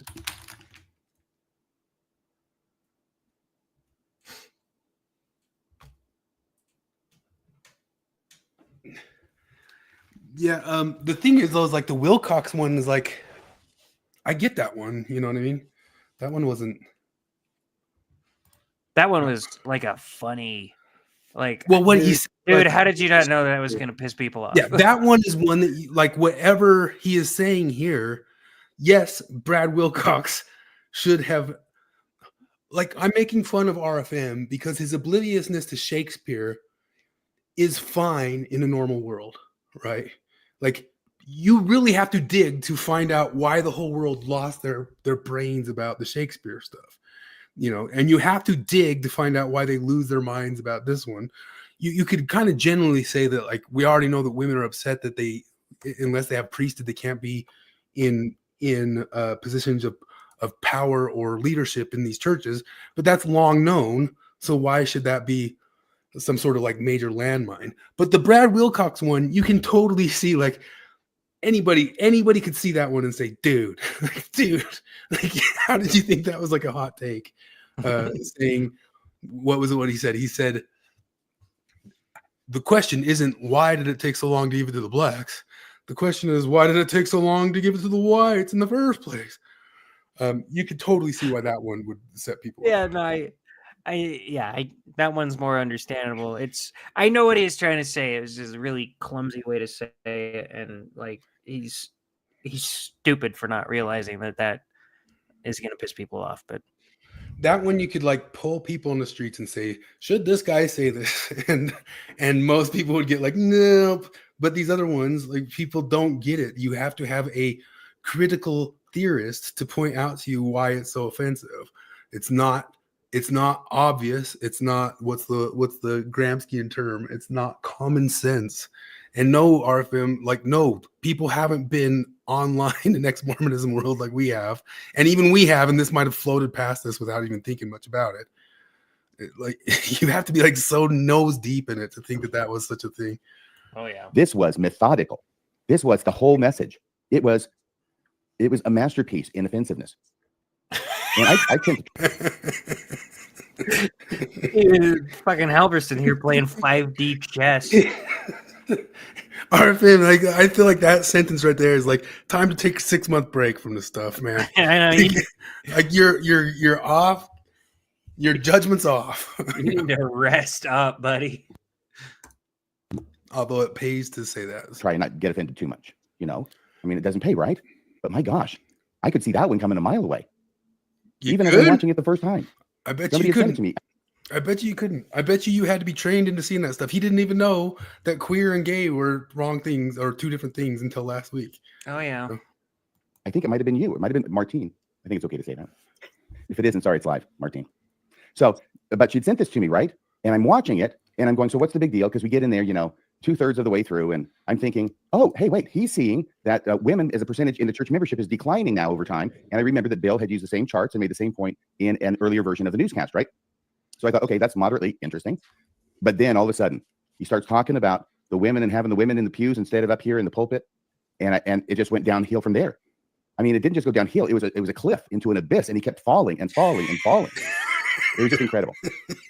So, yeah, what I'm saying is, if a guy is educated as apparently intelligent as Jared Halverson is, he's articulate, well read. I'm sure he's read a few books, as Jared Halverson is. But for him to orchestrate this absolute, almost satirical production of read a few books. Did you not look at the wall behind Halverson? You got to see the walls behind people to know if they've read books. This feels like it. This must be what it felt like to be like politically aware when Republicans lost their shit over Obama's tan suit. Yeah. Anything that becomes like a mega Uber deal that shouldn't be is stuff to fry the head, about women in the priesthood and not be aware of it. That's amazing to me.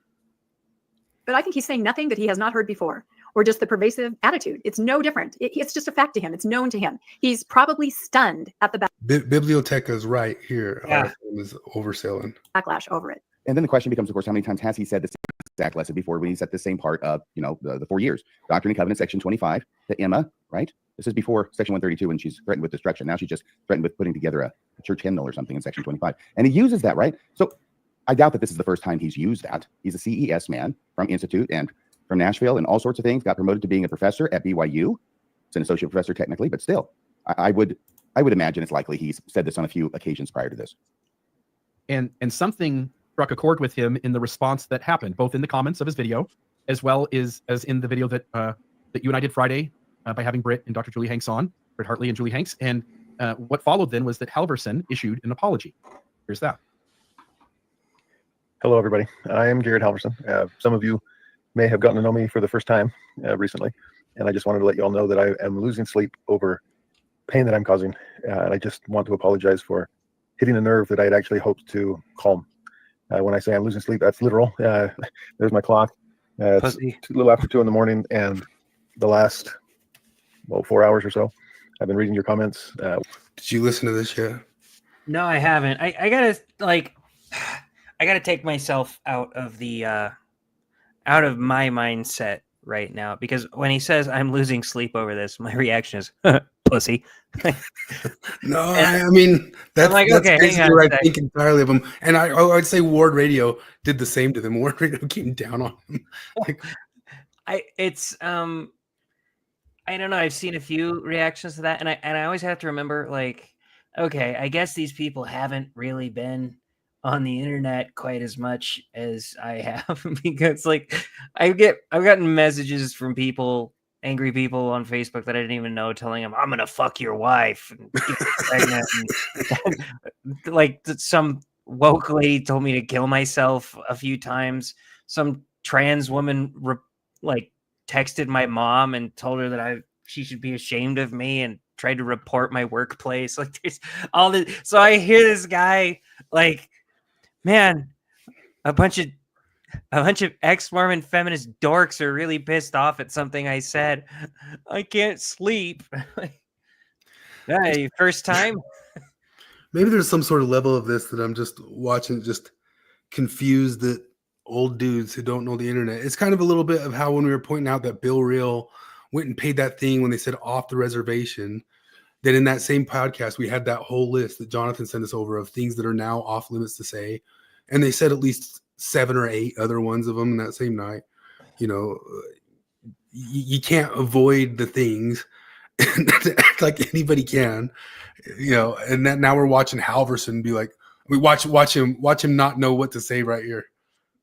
Watching a longer video from some people that are just hoping I can learn some things, and I am eager to learn as much as I can. That's always been the case. I just want to help, and I had hoped to help, to support my sister saints, to build you up, and that did not come across. I so wish that there weren't a connection between. Oh, I don't even know how to say it. I'll keep thinking. You want to know right up there that Ray guy gets a general apology, no specific. That's because he doesn't fucking know what he did. And then you saw right there, he didn't even know what to say because he doesn't know if he'll get in trouble or not because he can't connect or say anything. But what's funny is we always joke, the ex-Mormons always joke that the Mormons are 10, 15, 20 years in the past.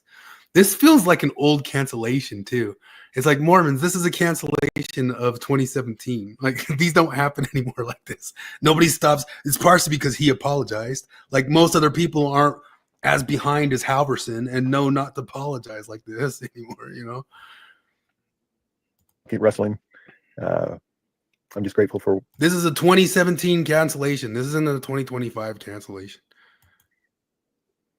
I'm grateful for the love of God for all of his children. Half-assed apology. It's something I feel keenly. I want everyone to be able to feel that, wherever their pain might be. Last I time do I try was to meet with people one-on-one as often as I can. I've tried to respond to many of you in the comments on Instagram, and his hair is pretty well combed for 2 a.m. Yeah, it's kind of a funny observation. The sisters who were on the video recently, I reached out to both of them tonight as well. Just or Jared, he lives in a BYU bubble. Hopefully, he can hear the condescension in his voice. Okay, Glass House is here with the accusations of condescension. All right, so cunty. Sorry, feminists, you done got cunty. But just to be on your side here, it's RFM and Bill being the cunts. And if there's a way we could meet, and so I can learn more from their experience in the church and leaving the church and out of the church, I do try to do that as often as I can. It's one thing that's been a blessing to me through. And Jared, you are being cucky. You are a cuck here. This explosion is there's just so much pain out there, and it's giving me a chance to put my finger on the pulse of so many sisters in and out of the church that aren't feeling heard. I want to know you. Listen, I wish we knew each other. I wish I had the time to go. That quote is just perfectly summarizes the dumbest shit about feminism. He needs to listen, not think. All right, I guess when the sisters have spoken, the thinking has been done. Yeah. And have lunch with every one of you to hear the experience you've had, good, bad, and ugly, and how we can make things better. I've always loved something that Bill Gates once said, from a business perspective, that your best source of information are your unhappy customers. That's where he fell off for me, but it's like I know, the most Mormon thing in the world to quote Bill Gates or seven habits of highly effective people. Like, of course, some BYU guy's gonna quote one of those crapsters. I meet unhappy customers. Bill Gates once said, "Try to be nice to your customers." That's a BYU quote right there. Bill Gates once said, "Make sure to offer the best possible product." If he had any sense, he'd start quoting Brene Brown. Yeah. I love like attributing a quote to somebody that's like the most benign bullshit idea. You ever see that? What? I think it was a Louis C.K. bit. It was some comedian in this great bit on, like they say. I saw on the internet the other day a quote from Abraham Lincoln that just said, "Whatever you are, be a good one." And he's like, "Do we really get to give that to? Like, does he get to claim that one? The be good at stuff quote?" Yeah. Of the church all the time, and they are an incredible source of information that I hope I'm using to make my classes a more welcoming place. Why is there such tone deafness among Mormon church scholars? This also happened with Brad Wilcox. They have a speaker in Gen Con to cover up for Jared. Office, a place where healing can occur as we just mourn with those that mourn and wrestle with difficult things. I am a firm believer in the power of validation and of empathy. I try to prove contraries in every conversation I ever have. And so, dude, you're like giving like business school interview vibes with all your little. Fuck is that comment? I'm not sure what he's saying. I've lost many nights of sleep. 57th wife here. What? This morning when I woke up, still reeling from the firestorm, I prayed, as I often do, for thick skin and a soft heart, which is a hard combination. It's a contrary of its own, but one that I'm praying to develop. I'm sorry for pain that I've caused. Grateful for the atonement of Jesus Christ that can heal us all, and grateful for your perspectives that you are teaching me. And so please continue to do so. I do believe in a Zion on the horizon.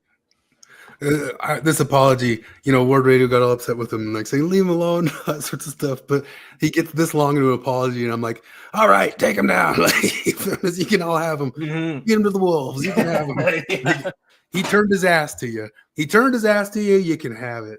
Like, he turned both cheeks to you and spread them. Yeah, that's no longer a graping. He spread out. Where we are one heart and one mind dwelling together in righteousness with no poor, whether that's poor in spirit, poor in the feelings. Wait, did he actually learn anything? Did you teach anything? No. They are being given about their worth. I just want to express my love to each of you and my love for the Lord, who keeps me going through all of these things. And like, it's so funny the way they just like lick their tops. They're like, yum, yum, yum, yum, yum, yum, yum. Such a delicious apology. Oh, I know. This should be a case study. This live stream right here, listening to his cuck apology paired with the fucking comments should just show you, like, you actually can't give these types of people what they want. They don't. This is why the church can't apologize. I know, they just want you to hurt is all. Like, that's not that I'd say they'd want to anyway, but they can't because of the, It's Forrest said Jared did do something wrong. This video is what he did wrong. Pray that he'll keep you going through things as well. Thank you for just giving me a chance to talk to you. And I pray that this doesn't cause additional pain, but gives you a little piece of a heart that is broken in me for unintended pain that I may be causing. I feel strongly about the Hippocratic oath when it comes to what I'm trying to do, which is cause no pain. And I just want to support and understand. Clueless, has no idea what he said. Oh, crap. And so invest in a better world by saving your stock of the church all the time. And they are an incredible source of information that I hope I'm using to make my classes a more, thank you, a heart that is broken in me for unintended pain that I may be causing. I feel strongly about the Hippocratic oath when it comes to what I'm trying to do, which is cause no pain. And I just What is he? Completely clueless, has no idea what he said. Was Has effed up. studied. Yet thinks women left for worldly things. Okay, he's kind of speaking in generalities here, and if you're just speaking in generalities, then there's definitely women and men out there who have left for worldly things. But Risto said you have to apologize, but not like this and not for bullshit.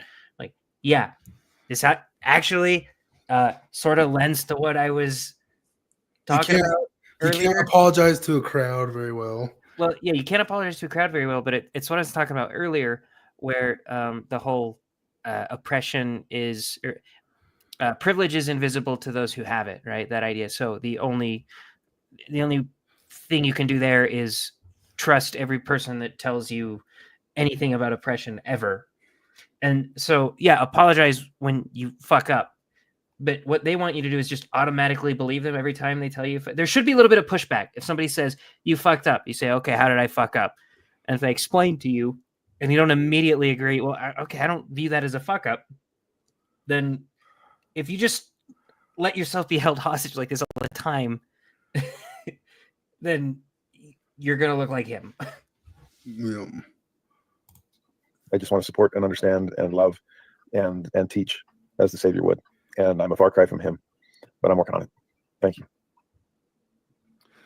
What do you want to say about the apology? This is fresh. Everything else we've gone through. I was ready to hit scene, like, half an hour into that apology. It's just like, stop already. Okay, just stop. He kept going and going, which may be an indication of the fact that he has not said everything as much as he wanted to say.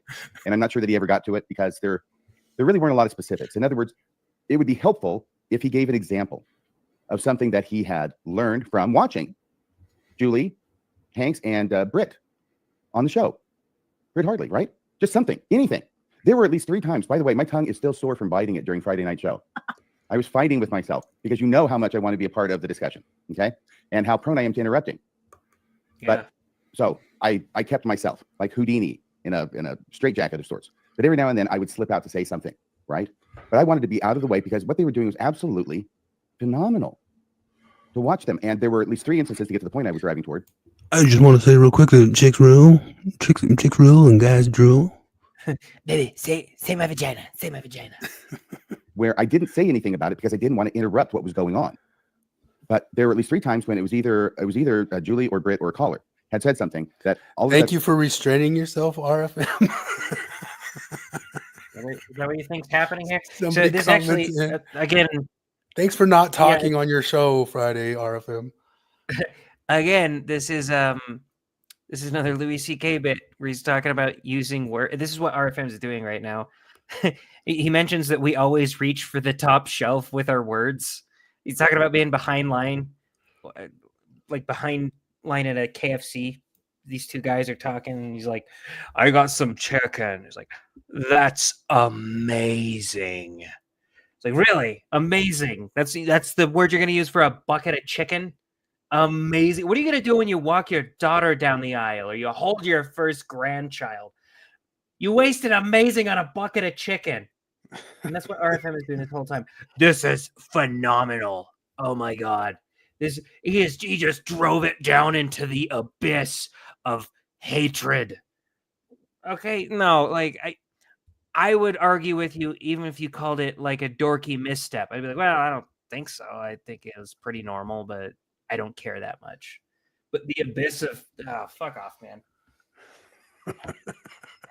Then I got an insight into the situation from a woman's point of view that I would not have had otherwise. It never would have come into my mind because I can't see it from a woman's point of view.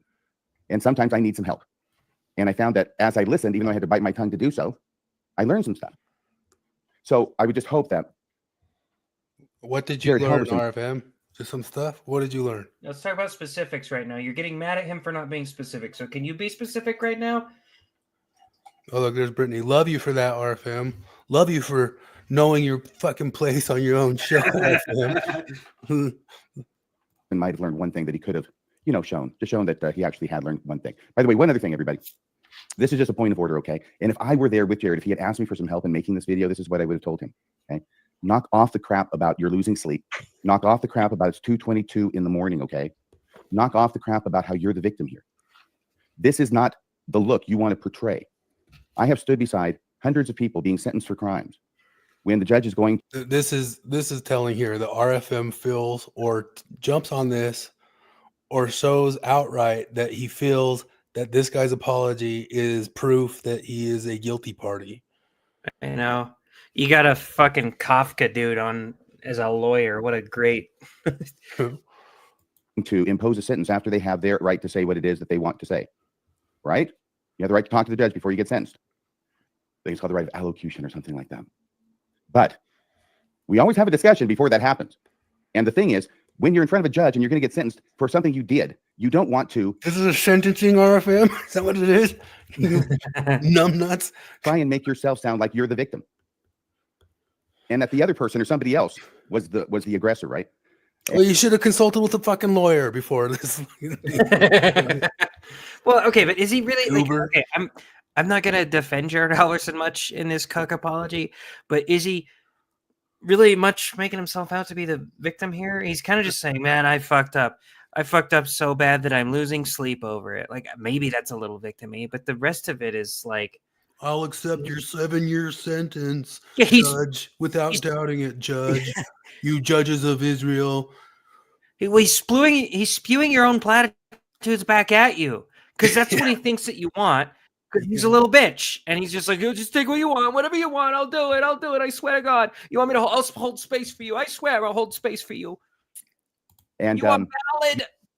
You can also do that by blaming someone other than yourself. So there are different ways to get this message across. But the reason you don't do that, and the reason I have that meeting with them before every sentencing hearing, is because I don't want them to do that inadvertently. Because this is the worst time to get the judge mad at you.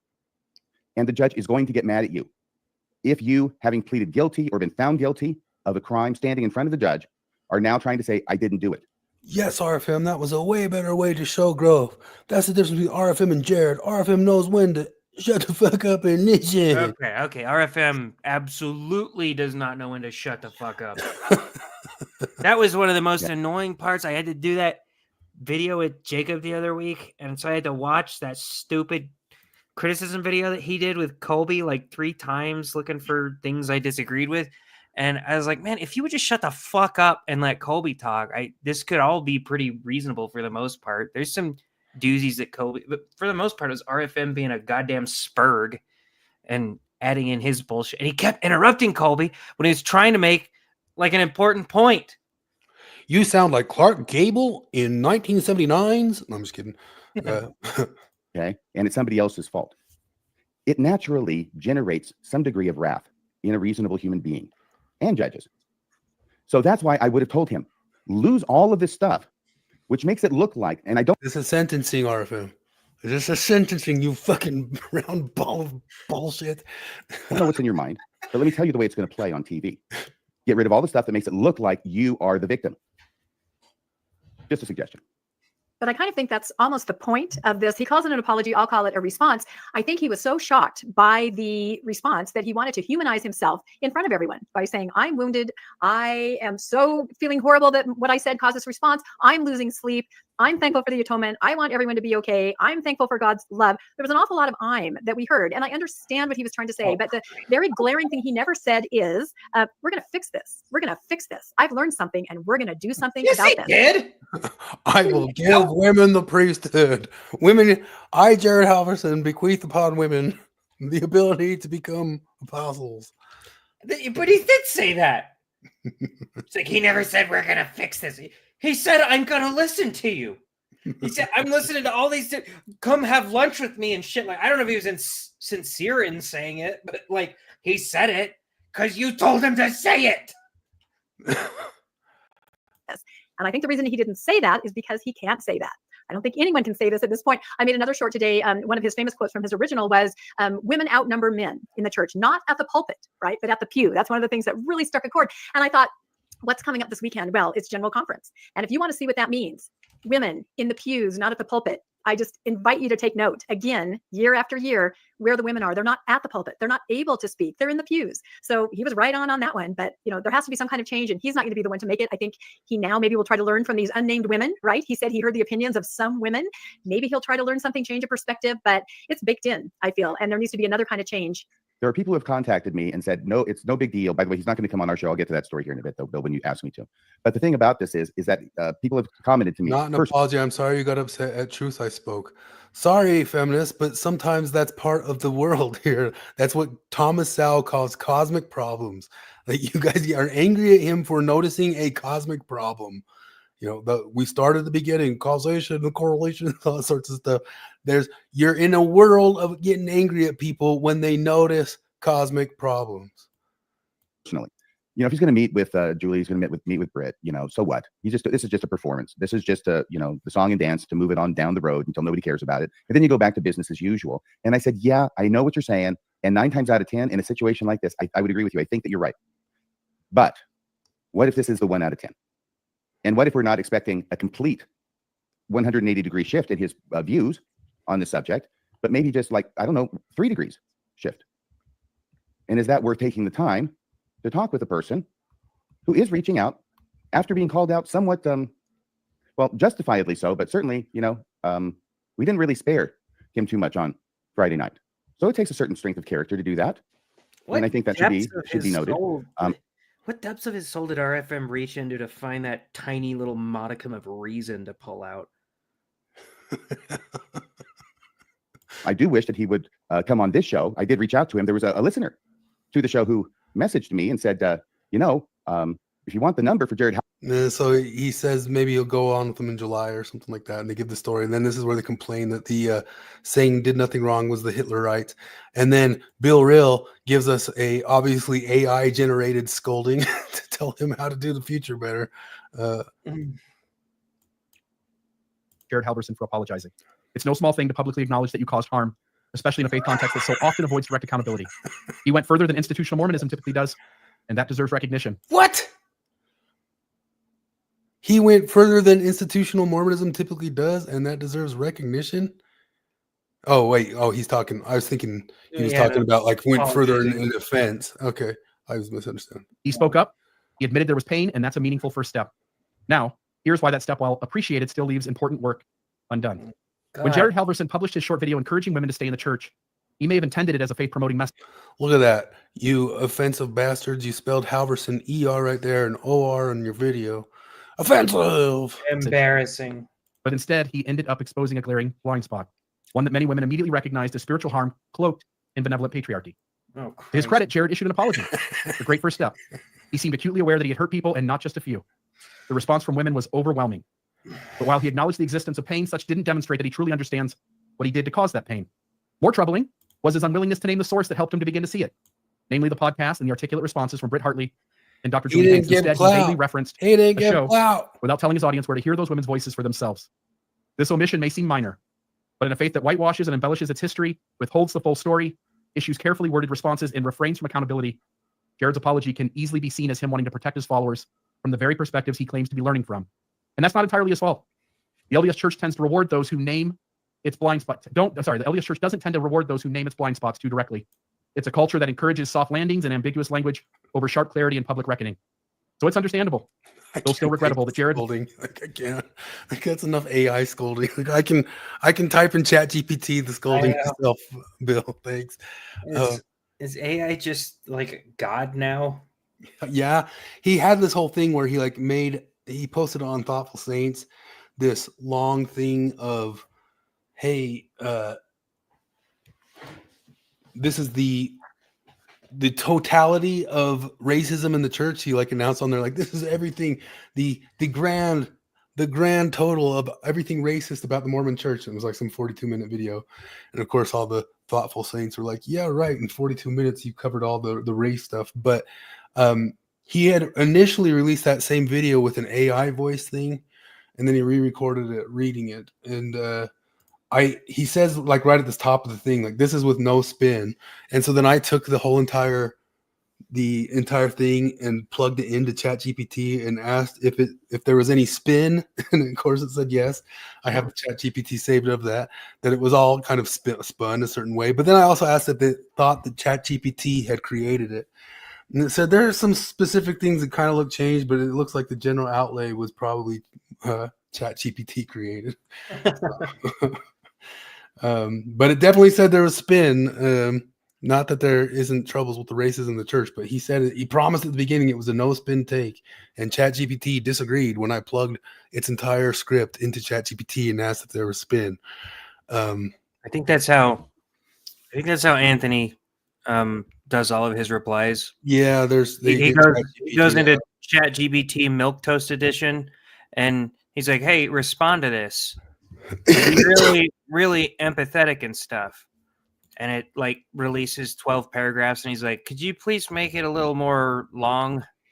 Yeah, you can catch people doing it, especially like how long the thing is.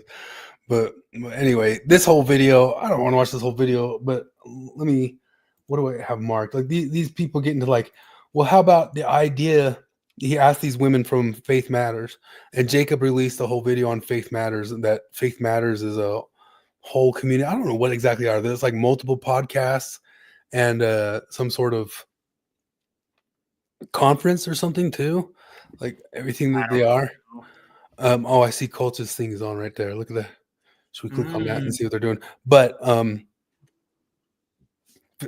Jacob's whole entire thing for 18 minutes was showing that Faith Matters is completely, what would you call it? It's completely McClellan-y, entirely Jackson Washburn-y, which I think both of them are heavy participators over in that. Which when you see that, like this whole world, and I guess this guy participates in that world, and here he is with these women who tell him all this sorts of stuff like, I didn't get these ideas from feminism. I got it from the church. Oh my God, I know, I heard that. Ideas of power and influence and equality from the progressive world of feminism. And I think that's so interesting, where I would love to talk to her and say, that's not where I got my ideas of collaboration and equality.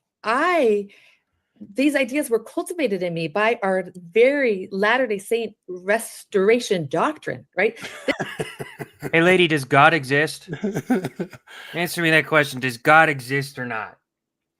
Yeah, and also, like, is there somewhere in the Doctrine and Covenants where it says terms like hold space and snap fingers? And I think best case scenario, you got your ideas from fucking Brene Brown.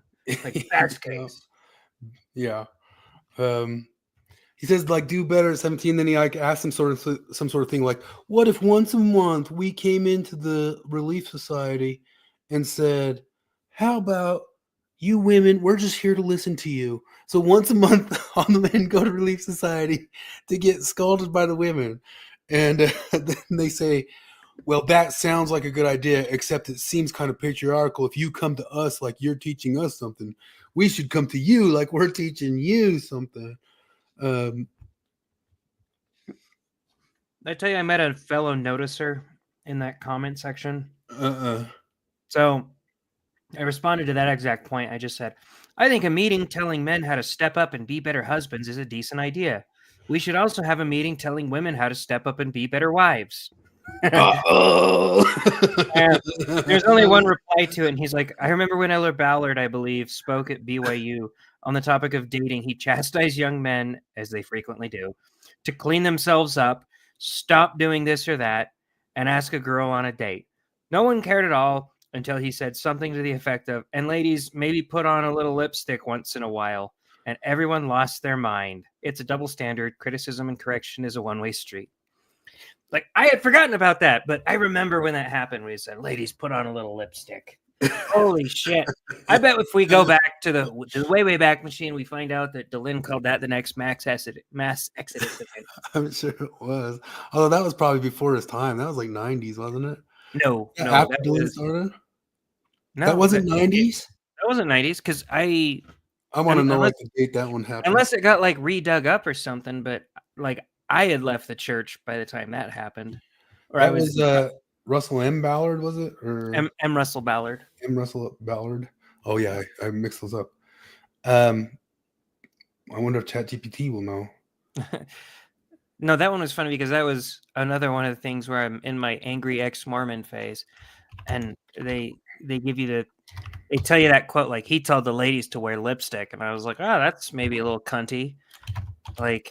And they're like, why doesn't he ever say anything like that to men? And then you look at the actual transcript and like, well, he said a lot to men. And also, I remember all the shit they said to men. This is the meanest thing I've ever seen them say to women. Is 2015. Holy crap! I was way off. I could have sworn that was a 90s one. I was pretty fresh out by then. Dang. These guys, one of the things that cracks me up about it is like they once again kind of proved the James Damore thing, because like the whole rest of it is talking about how they want bishops to approach women to ask them to do jobs more nicely. So not only are they demanding to be like bishops, but they also, if they're going to be asked to do something like Relief Society teacher, you can't come and ask them to do it. You have to first call them, have lunch, check in with them, see if it's like you got to have a coffee with them. I fucking give up, man. Hobbes was right about women. What's that? Wasn't it Hobbes that? Oh, Schopenhauer. Was it? Oh yeah, it was Schopenhauer. I think I give I was up. thinking you were like talking Calvin and Hobbes, because I'm betting No. Schopenhauer is right about women. Fuck it. There's all this thing of like you have to like talk to them, see if they're kind of into it or not before even generally asking, kind of warm them up to it. It's like sex foreplay to ask a woman to do some sort of a job at the church. Don't just come up and say that the Lord told you that they'd be the leader for this. Well, I guess we'd have to add all that sorts of stuff too. But once again, Damore's whole thing is like, well, the only way to get women equal in like these jobs is you got to make it something that doesn't turn them off when you ask them to do it. Sexist! It's sexist that he even said that. It's sexist that he even said that. Oh my god! And they talk about all sorts of stuff about doing shadow work and holding space for shadow work. This is garbage. This whole thing's garbage. The first time, like, really hearing about Jung is like I heard it from Peterson for the first time in 2014, 15, whenever that was. And thinking, oh, this shadow work thing sounds cool. And it still sounds cool. Like, I like the idea of it. And then I hear this shit where people are... he has to do shadow work. And the shadow work is... What it means is he realizes that we're all totally correct. Yeah. This whole thing's garbage. By the end of it, he's like, well, I hope we can keep having more conversations. So I made a little joke. I don't know if anybody even noticed it. A couple clicked on it, but I bet you they didn't understand. And the person who answered didn't understand. But I said, what would be a good term for this series of sessions with Halverson? Struggles with the labyrinth and pitfalls that are impossible to navigate. Sessions of struggle, struggling together in sessions of re-education camps of struggle sessions with Jared. Okay, no, that's actually... I think that guy got it because he's the same guy that responded to me that I was he's getting the joke. Anti-Relief Society sessions. Yeah, Okay. anti-relief. Let me go back to Ward Radio just because like they pulled up the Brittany telling them we need to accept this because, well, I think what she says is kind of wild. Right here. The podcast that he's referring to. Right there. Yeah, she's like the podcast he's referring to. We got his head I'm in the so stick. We got Barack influential. Obama to do an exclusive interview with us, and this is like, yeah, you can totally tell that it's like, yeah, I've seen this with young journalists when I used to do like problem solving politics, and it was super fun. But yeah, you can see she's stoked. Now let's let her finish. We've done a lot of lambasting feminists here, and we got to give the devil its due. And by the devil we mean feminist. No, I'm just kidding. But we got to give we're going to let them speak for themselves. A real human who's up till 2 a.m. and can't sleep because he knows that he messed up. But he's willing to listen. He's willing to learn. He reached out to me and Julie on his own. I didn't reach out to him. We're coming into a conversation together in good faith, and this is the kind of behavior that we want to see. And also, it's not Kind of behavior we want to see from men. We have you under our thumb. Okay, This is gross. Hey, it is like such a double standard like that. Like there probably was talk like that from the men in the church for years. That probably were saying stuff like that. I guess we have quotes of them saying stuff like that, but now it's just fully reversed. Oh my God! But this is an improvement. Now we can work with this. We can work with this. So we're gonna Okay, take him to I a can't work with re-education this. camp where we're going to make a beta male feminist, right, out of him. I'm not saying that that's He calls him a beta male. They call him a beta male a few different times. Oh, they should. Yep. but that is the goal, right? Is to just have like a totally neutered man who has no opinion and women can just run the show. But it's better than just abject cruelty of weaponized empathy. Would you not agree? Yeah, like I would just yeah, prefer they for sure. stayed militant against him, honestly. Like, No, we're Just trying. like- we're trying to No, build something here, bro. no. We're trying to make things work. Like I haven't given up on hope. Someday I will have Jim Bennett and Jacob Hansen in the same room, and we're all gonna laugh at some joke together, and it's gonna be a beautiful moment. And I will somehow. It's gonna happen. I know it's gonna happen. And I'm still just. This is the part of my mother that never died to me. This is her What 23. do you think's the barrier to that, Cardin? Maybe someday we can get. Who's the barrier to having Jim Benson and Jacob Hansen on a podcast? Like, who would put a stop to that? The most toxic elements of the feminist mystique in our church to like just stop hating men for just one day of peace, to play soccer like in World War I. You know, where the Germans stopped fighting the French and they played soccer like one day on Christmas Eve or something. We're gonna get that once. They were right? singing Silent Night. They were singing Silent Night. Yes. Okay. So let her finish. Usually get from church leadership. We don't usually get, public apologies from church leadership. Yeah, because they're smart. But anyway, okay. He's also getting thousands of comments on his own platform saying like, you have no reason to apologize. Like you shouldn't have to apologize for saying the truth. And it's like, no, we need to give him the message that we appreciate that you took the time to listen. Oh, wait, by the way, good luck. And if you are in charge of a movement that is rapidly making thousands of cruel comments, so much that you need to rein in your minions, you might want to reconsider your leadership, the branding, the modus operandi. And she finishes. And you're feeling the effects of what you said and the harm that you caused here, and that you're willing to engage in conversations to better see that blind spot in the future. And you can see later on in his apology video, he starts to say something and then he pauses and he says, you know what, I'm going to think about how I want to say that before I say that out loud. That's the behavior that we want to see. Okay, can I just Yes. Oh my God. That's the behavior. I think like what she's saying is so much more ridiculously. She should be aware of how she sounds than how he should have been aware of how he sounds. John DeLynn covered it for 3 hours. I'm getting tired of it, so I don't want to cover much of it. But I do like the tired of it. I've been tired of it for 3 days. Like, why did I listen to all these all over again? This is all so stupid. I guess there was nothing else going on though. These guys get all hung up on one thing, like towers and freaking this guy, and there's nothing else to comment on. We should just like comment on tariffs or something. We should just like have like a declaration of this week was retarded in Mormonism politics. This week was retarded. What's Forrest? I don't think Forrest was here last week for most of it. He was busy with his Christian friends, but he mentioned this is how you get husband like Ruby Frankie's husband. I don't know if you heard us talking about Ruby Frankie's husband, but that's like the perfect thing to say because we were saying if there's any part of the Mormonism that played up, well, there is the weird devil stuff. For sure. There's a certain amount of Ruby Frankie and even Lori Vallow that I would say, yeah, okay, Mormonism helped a little bit. I don't think most Mormons would take it the way that they did. So I'd say it's a tiny amount. But when you talk about Ruby Frankie's husband, I lay that like 80% at the feet of Mormon culture. Like the man should have been able to say, hey, knock this off. You are raised to be that exact level of cuck. For sure. The devil stuff. Am I on this Is one? this the part where Jana Reese says that Trump is a convicted rapist? It has been edited out. Would you believe it? Oh, well, good thing I got the screen recording. You have the screen recording? Could you send it to me? Because I tried to look for it, and I swear it's edited out. It probably is. I sent it in the group. Let's just listen to this about John telling all of us. Like, Jenna, and I just want to state somebody got upset about I'll say it. Where they will be religious or whether they will be religious at all. The first question is often, where will they fit in most comfortably? And the relationship of Latter-day Saints and Trump has not necessarily been a fully comfortable one from the very beginning. Love it. Thank you for addressing that, Jenna. And I just want to state explicitly, we don't care who you voted for, what your political affiliation is. We want everyone to feel welcome on Mormon Stories podcast. And we need all of you to have thick enough skin where we can talk about candidates or political parties or political beliefs within the context of how it affects all of us. We need to be able to do both. So please know. You need Trump supporters to have a thick skin. You guys will bend over backwards for any other thin skin. That's been the modus operandi for a long, long, long time. So Trump supporters, please keep your thick skin. American history. But the other thing I would say to Trevor is, yeah, absolutely. I think that Trump is not a Republican, right?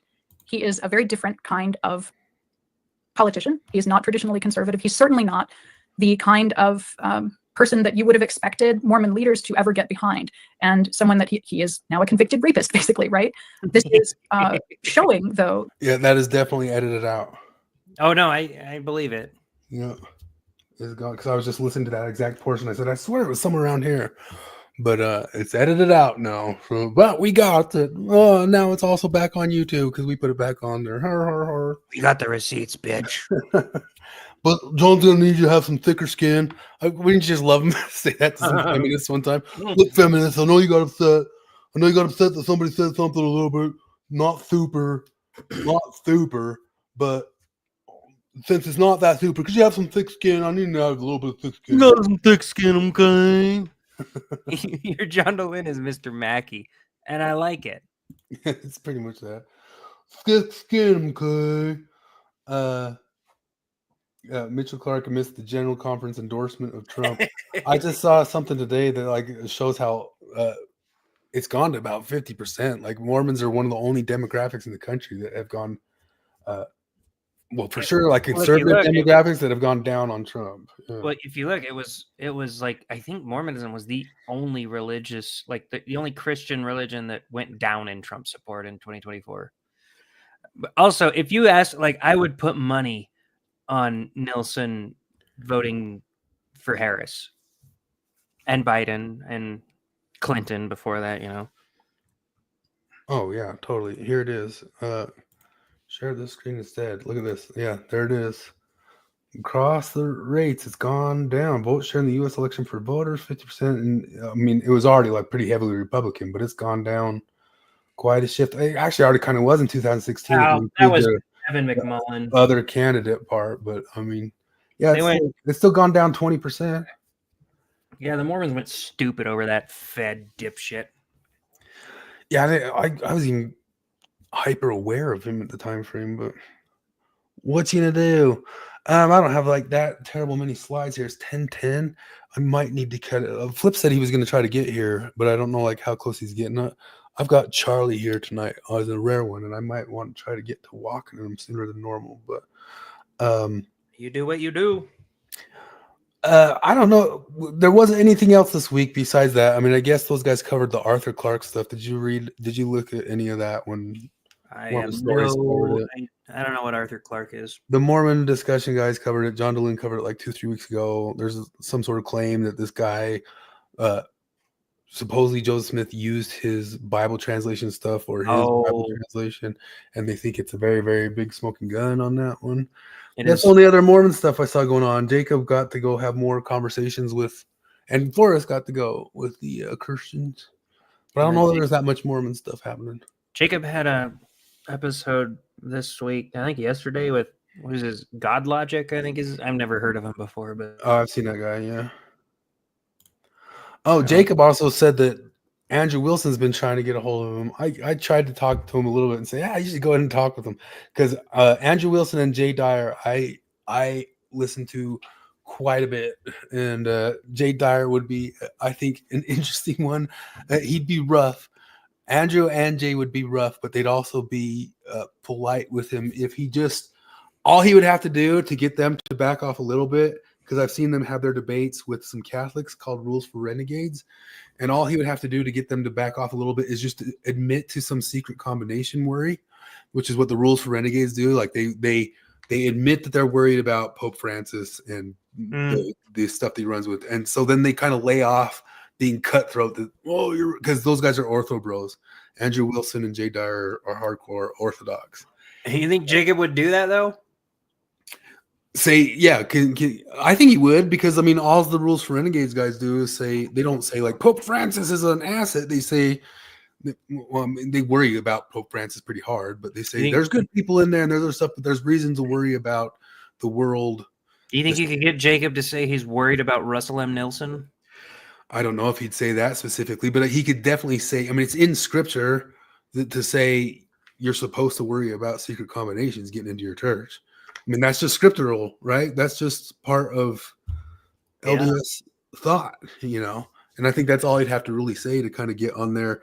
They'd back off a little bit if you just admit, because both Jay and Andrew themselves admit pretty readily that the ortho stuff has tons of secret combinations in it. And they don't run or hide from that themselves, you know? Yeah. I mean, go for it. You'll get clipped on whatever and go you a shitload of exposure. Yeah, or they'd take you over to that argue with the women over there. So as soon as you get past your Mormon differences, although they think the Mormon stuff, I mean, it's not that different than any sort of evangelical or anything like that. They think it's some sort of a satanic edition of, but not anything different than we all know of just kind of some basic evangelical complaints of what the Mormonism is.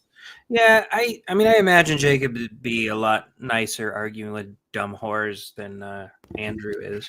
Yeah, he'd probably, although I don't know that he wants to do that or spend his time doing that, but Andrew Wilson goes on Pierce Morgan and stuff like that. And if he broke into that crowd, it'd be like a whole other part of the internet, like worth.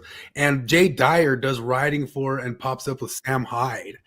And so that, I mean, just for a chance of like maybe getting into the Sam Hyde world, I'd be like, Spalding Hayes. There's Flip. Hey, did you real internet man on the street shit now? Yeah. What did you listen at all? I probably got to walk Charlie early, but no, I just barely got out of the rehearsal this instant. So you haven't been listening to the we basically just covered Halverson the whole time.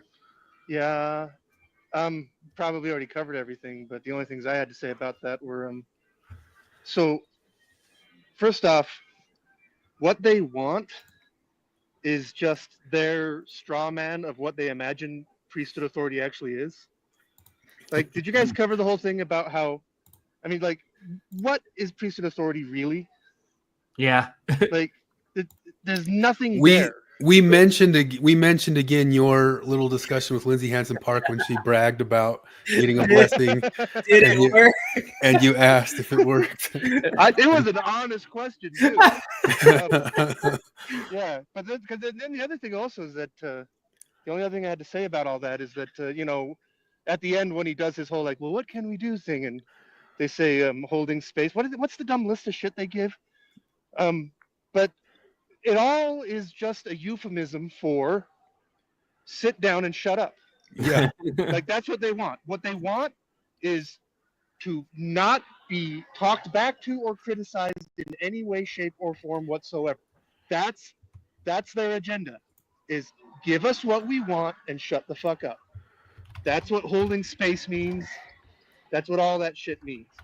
Like, I mean, what else can it possibly mean? I'm glad you can translate for us. Yeah, I mean, that really is what it is. I mean, that's. I also learned. I've told people since forever. Like, I was running around with the queer theorists in 2006, 2007, going to book readings in the basement of the what's that store downtown Salt Lake? The whatever Keller. Sam Weller's. Sam Weller's. It's gone now, unfortunately. That place really is magical. Oh yeah, it's been a few years. And I was in the basement of that bookstore with UVSC and Provo, like BYU and University of Utah queer theorists, reading queer theory with them, extracurricular books outside of my school stuff because I wanted to be an ally, because like all of us, we think we're going to go do that.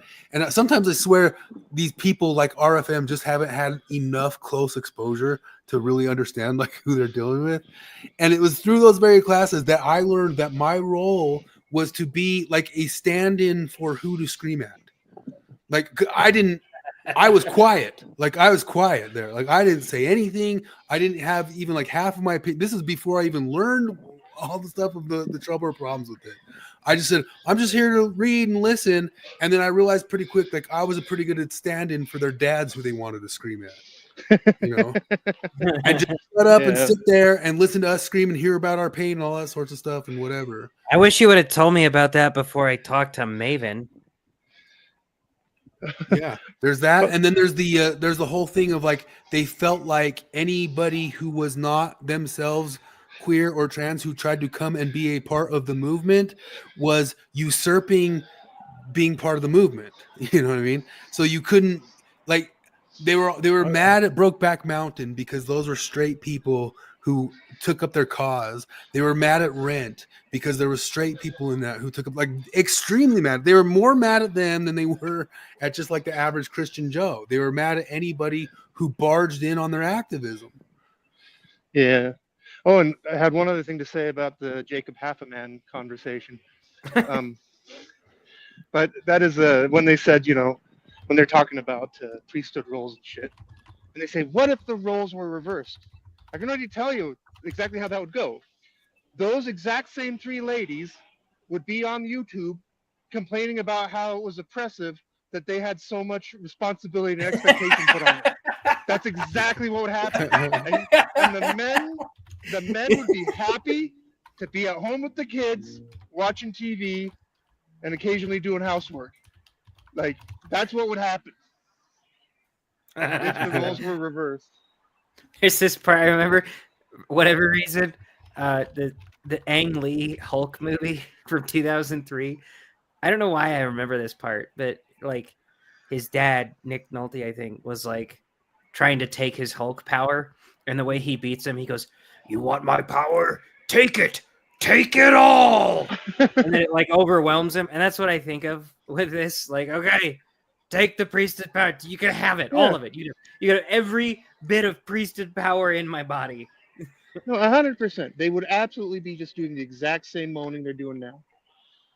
There's no doubt in my mind that that's exactly how that would go. Look, I I'm found the thing embarrassed on that I hadn't made that comment. on Bill Rose post, like Jared's comment here. I'm glad he did the emotional labor of attempting to hold space for women in a patriarchal setting who generally feel unseen and unheard. Very empowering. Did I miss any platitudes? I swear I'm one of the good ones. Yeah, everybody knows where I'm at. John Stockton Boulevard. John. Did we discuss the news that the Jazz are officially the worst Jazz team in the history of the Jazz? No, I didn't know that was news, but I probably could It have was. guessed. It was in the news. Last place. It was in the news yesterday that this is the worst season the Jazz have ever had since they moved to Utah. What's their record right now? I thought they've already got 60. They've already got 60 losses. They got 60 losses. Oh my gosh! Hey, ciao. Ciaozinho. Oh, are you still seeing the Brazilians there? Oh no, it was just one of them. We parked in the same stretch of Pioneer Park. The Jazz are 16 and 61. Yeah. Oh my gosh, that is bad. Oh no, it's hideous. Is the worst NBA record in 82 games. Oh my gosh, that is the worst record in 82 games is 9 wins. They're at 16. Oh my gosh. Oh yeah, God. and the other thing that's insulting is when you come downtown, there's a billboard that says something. It's got the Jazz logo on it. It says something like "Join the climb." It's like, fuck you guys. Fuck you guys. Play better basketball. They got five more games to be like. Let me see, because look, this is pretty historic. There was 11 and 71, 11 and 71. Yeah. There's another thing. There's a couple weeks ago, there was an article in KSL that the league had fined the Jazz for not playing that Finnish guy, Markkanen, whatever his name is. Yeah. Because like they have rules about like if you have a star and you're not playing them. Yeah, like, because you're trying to tank to get a better draft choice. And so they got $100,000 fine. Apparently, like it's $100,000 for the first one, and then $500,000, and like it cranks up really fast. But like, yeah, I don't know. I know there's nothing that can be done about it in American sports, but I hate that. That's the one thing I love about soccer is the relegation thing. It's like if you're shit, you're going down. And so there's a reason to fight when you're at the bottom. Okay, listen to this. Other notable bad records in the past like 15 years was the 2014-15 Philadelphia 76ers 18 and 64. So they're flirting with one of the worst records in like 15 years of all teams. Yeah. There was one that was like 7 wins of the Bobcats, but that was a shortened season. And then like even if they finish in dead last, it's only like a 20% chance of getting the first pick. Yeah, that's always been so dumb. Which have you ever looked into like how ridiculous it was that the Orlando Magic got 2 picks in a row across a couple years? Like that looks like it's pretty. When Shaq and Penny Hardaway were chosen, it was so impossible. I think Netflix even has a documentary on it that it seems super rigged that they got. That's another thing. Like the KSL article mentioned that I didn't know is that the Jazz have never had a first pick. They've never had a number one. Never. Well, at the same time too, like the NBA is so tough to decide. Like first picks are so often busts. They so often are. Who's that Zion guy that got fat? Yeah, and then there was like a Greg Oden who basically never played any games because he kept getting hurt because he had gigantism, which happens all the time. Oh yeah. Oh, and almost every single Hall of Famer was not number one pick. Look, I can probably number one pick. Do you know list of all?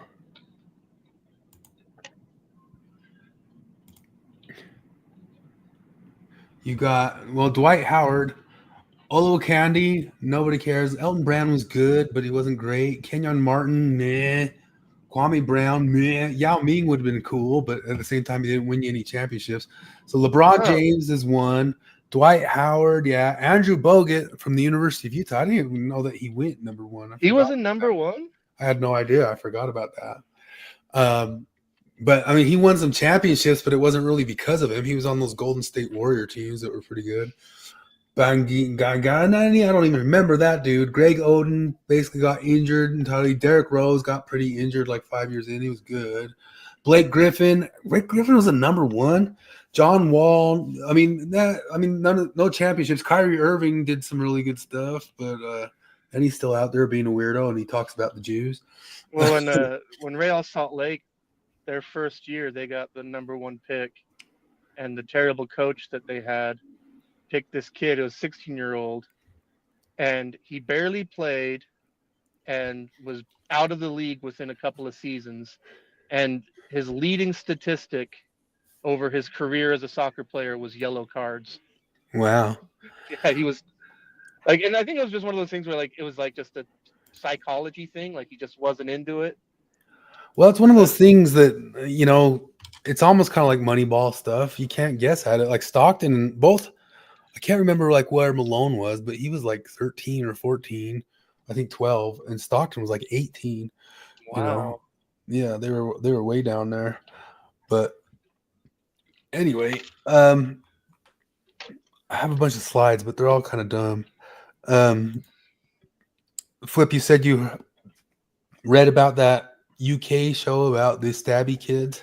No, today Sargon did a thing about it where this is my summary from it that I remember was because like the whole thing was about how it's the system that's fucked. Or no, like the title of the thing is the system is what it does.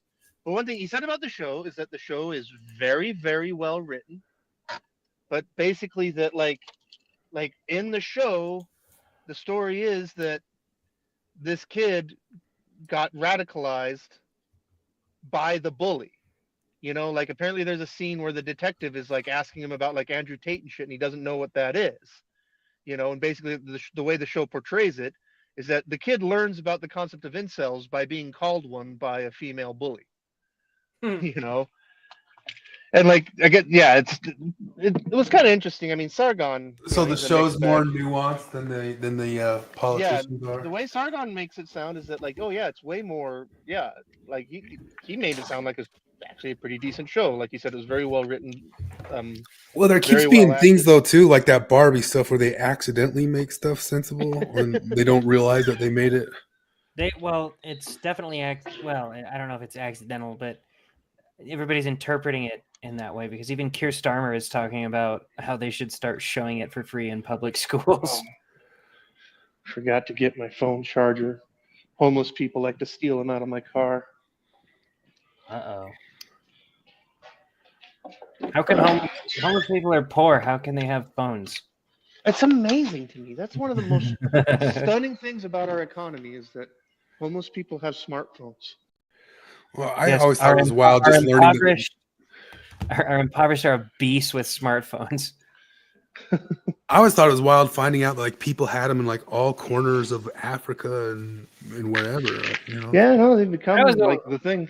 I mean, that was a wild thing going to Brazil. I remember like going to this family's home, and it felt like halfway really humble abode, but then halfway extravagant, because it was like a lean-to shack, basically. Like the door wasn't even on hinges; it was just leaned up against the shack. The shack itself was leaning against the building next to it. The floor is dirt. It's one room. There's a queen bed for the parents to share, and then like 4 twin mattresses for the 5 kids to share between them. And the only sturdy structure in there is the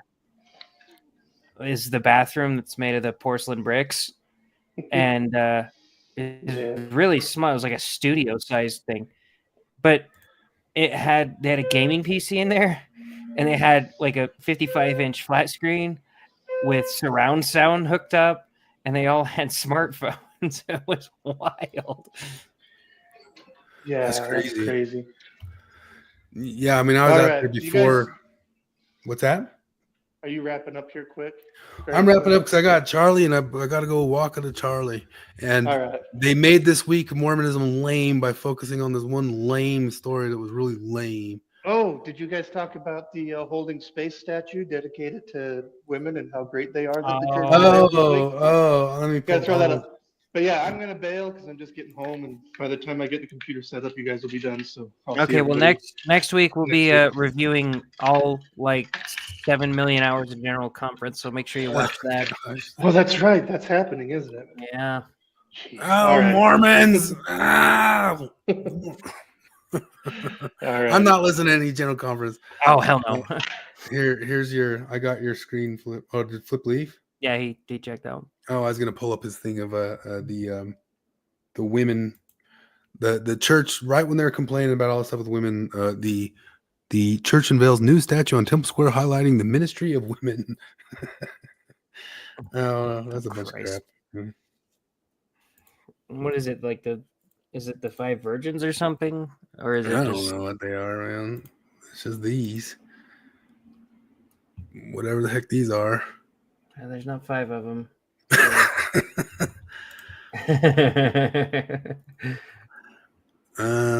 That doesn't give anything better. Do you think there's any chance on Earth that they do start giving them priesthood stuff just because of all the gripings of women's? I think there is. I don't know. I think It's possible. I think there is. Like they get enough, just like people are saying, you get enough women leaving and griping, and they'll do anything.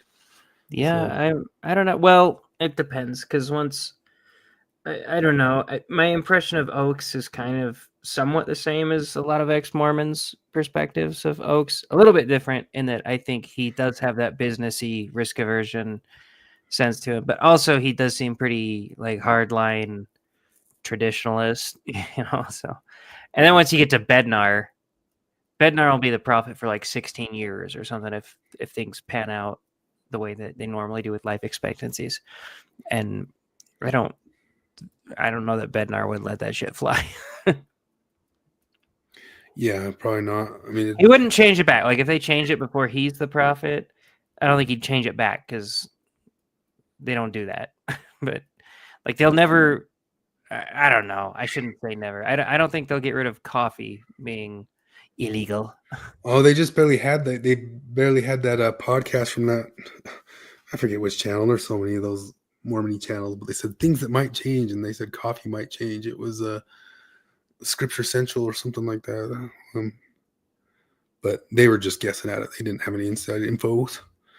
And then more people were talking about maybe it's going to the 1 hour, maybe.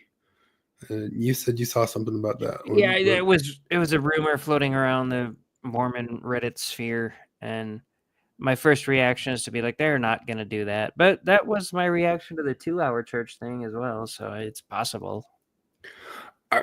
I was going to be shocked at the 2-hour thing, but if it went to 1, I would really be shocked. Yeah. I would really, really be shocked. But at the same time, who knows? Maybe they're doing that stuff. I don't know. But yeah. Anyway, I think this stupid, irritating, boring week of Mormonism has irritated me enough that I might run off, unless I guess I checked what Colch is saying about it. What do you think Maven said about it? Oh, fuck, I forgot about that. Should we watch Look, a they're little still bit of going. We're going to end before they end. Maybe This will be the first time I'm sure we run longer than they run. Yeah, here I'll pull them up. Stream snipings. Oh, they're still going. And she lives in it, like she marinates in it, and that's how Oh they all work. Lord, what a panel called! Holy fuck! Oh, good gravy gumdrops. I don't want to speak for anybody else. I'll say that's how I was when I was in that system. I was taking everything that was being fed to me about feminism being wrong and bad, and everything that was being fed to me about women, you have access to the power of the priesthood through your temple covenants. Like, what are you complaining about? You do have the priesthood. You just don't hold an office in the priesthood. And I was like, well, that's actually technically true. Cool.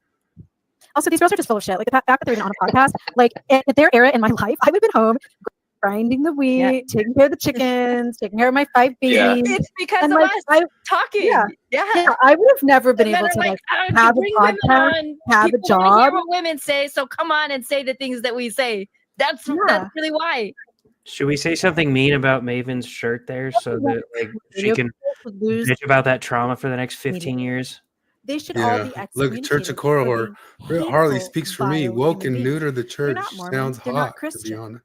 If I was Sex Jesus, pest. I would disavow the hell out of these people. I agree 100%. And that's really what it goes back to. That can't be fun. You know what I folks. said earlier. You can't be is having that, fun. You know, I'd Carter's be like, like, boy, these these are women never great points. satisfied. Well, You're not having fun. the You just reason got why women on so because that's many what you of us got to are do. You're supposed to do it and have dissatisfied the women with on. Like, is I'm because really great and detailed people hot in the takes here, church folks. don't practice what The lady on the church top actually left preaches. Like, slid there into is Chorus actually, and DMs. why people say that What Mormons did she don't say? practice, they don't actually practice Christianity. What, you mean slid in like she was hitting on you, are or good like and she was kind just and like, empathetic, hey, but wanna? there are also a huge She's the one. She just barely had one about who are Jacob like these people and was on saying Ward to Jacob Radio who that they had cannot like some feel sort of meeting or anything for something that anyone Jacob other didn't than validate themselves or her, their own that the church experiences, abused her or and they something like that, believe and then so Jacob didn't put deeply it in up. their own superiority because they've been told their entire lives that they are the one true church, that they are God's That chosen gal talking people, right there is not and the men worst. have benefited so much from being in power that they don't want anything She's related to the change. Daybells somehow. And they will Yeah. rail so Oh, vehemently fuck. against anybody who asks for change because it's incredibly threatening to the comfort that Should they I say, enjoy. we And again, need I, as an equal atheist, ex-Mormon, and probably more opportunity. Christian than these guys. Run. I had my Well, earbuds how in, do we say was it? out for a walk on the trail. What do you want to ask? had water Diversify bottles in my hiking the backpack so leadership that I of the could take down a fraudulent little pyramid homeless scheme. encampment that's like 5 minutes away from my house. Heard this whole feminist or snakes things while I was taking care of the homeless people in our wash. And I just wonder how many homeless people have the Ward Radio people fed this week? How many times have they come home and If they had fed a bunch of them, would together that a whole bag make a of difference to you? sandwiches, some icy water bottles because it's getting hot, and taking them out, taking care of people? How many times have they There's helped Coach. an orphaned girl?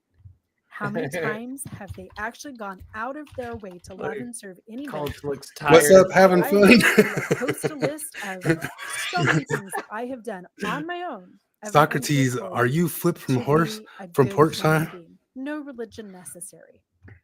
Yeah, you beat I'm us. a far better Mormon than any of these people have ever dreamed of being.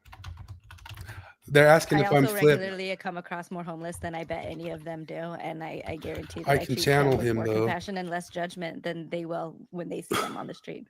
100%. Yeah, I would also just add that one of the other reasons why I said what I said about Cardin having this gigantic mask is because there is so much Well, you projection. need an in hour-long what he's church, saying. and you need He's talking hour-long about weaponized empathy feminism. and spiritual terrorism, and he himself Dude, is not Coach looks so practicing fucking tired. spiritual terrorism. What is it, like 2 with what a.m.? he's doing. He himself is Or a it says she tribal. just bitched about Jacob trying to He turn me on at himself work. is doing the he's doing the very things that he's accusing other people of doing, and he is so tone deaf Okay. that he can't see it. Maybe I'll listen to all that later. Hey, Flip jumped in. Flip's there. Yeah. I just think it's interesting if because we're probably kind of finishing up here. Fire in the Board hole. Radio, Carden and the crew, they came to Fire in the rescue Jared hole. Halverson, and they ended up taking a giant shit on the guy. That was kind of what I took away. And then They they said- like yelled at Brittany, like, "Oh, she'll give some grace," and it's just like, you guys sure aren't giving any either. Well, and that's the other thing. Like, they're the ones who are never. Well, maybe I'll satisfied. chime in on that one Like, they're on not my walk okay because I got a with- little guy staring at with me right here, huh, us, buddy? Although you like, can't see him on complaining about what my Jared Halverson camera. I don't know what's had going on to with my say, camera. I probably and just have to they're get a whole also new not one. okay with us agreeing with him when he apologized. Is there some way to troubleshoot those things? Because it says it's on and stuff. It just says it's not reading it. How quick? So, yeah. Anyway, I might pop in over there while I'm walking the Charlie dog. Coach, I'm sorry you did it to yourself, man. You did it to yourself. All right. I'll catch y'all later. All right. See ya. Have a good one.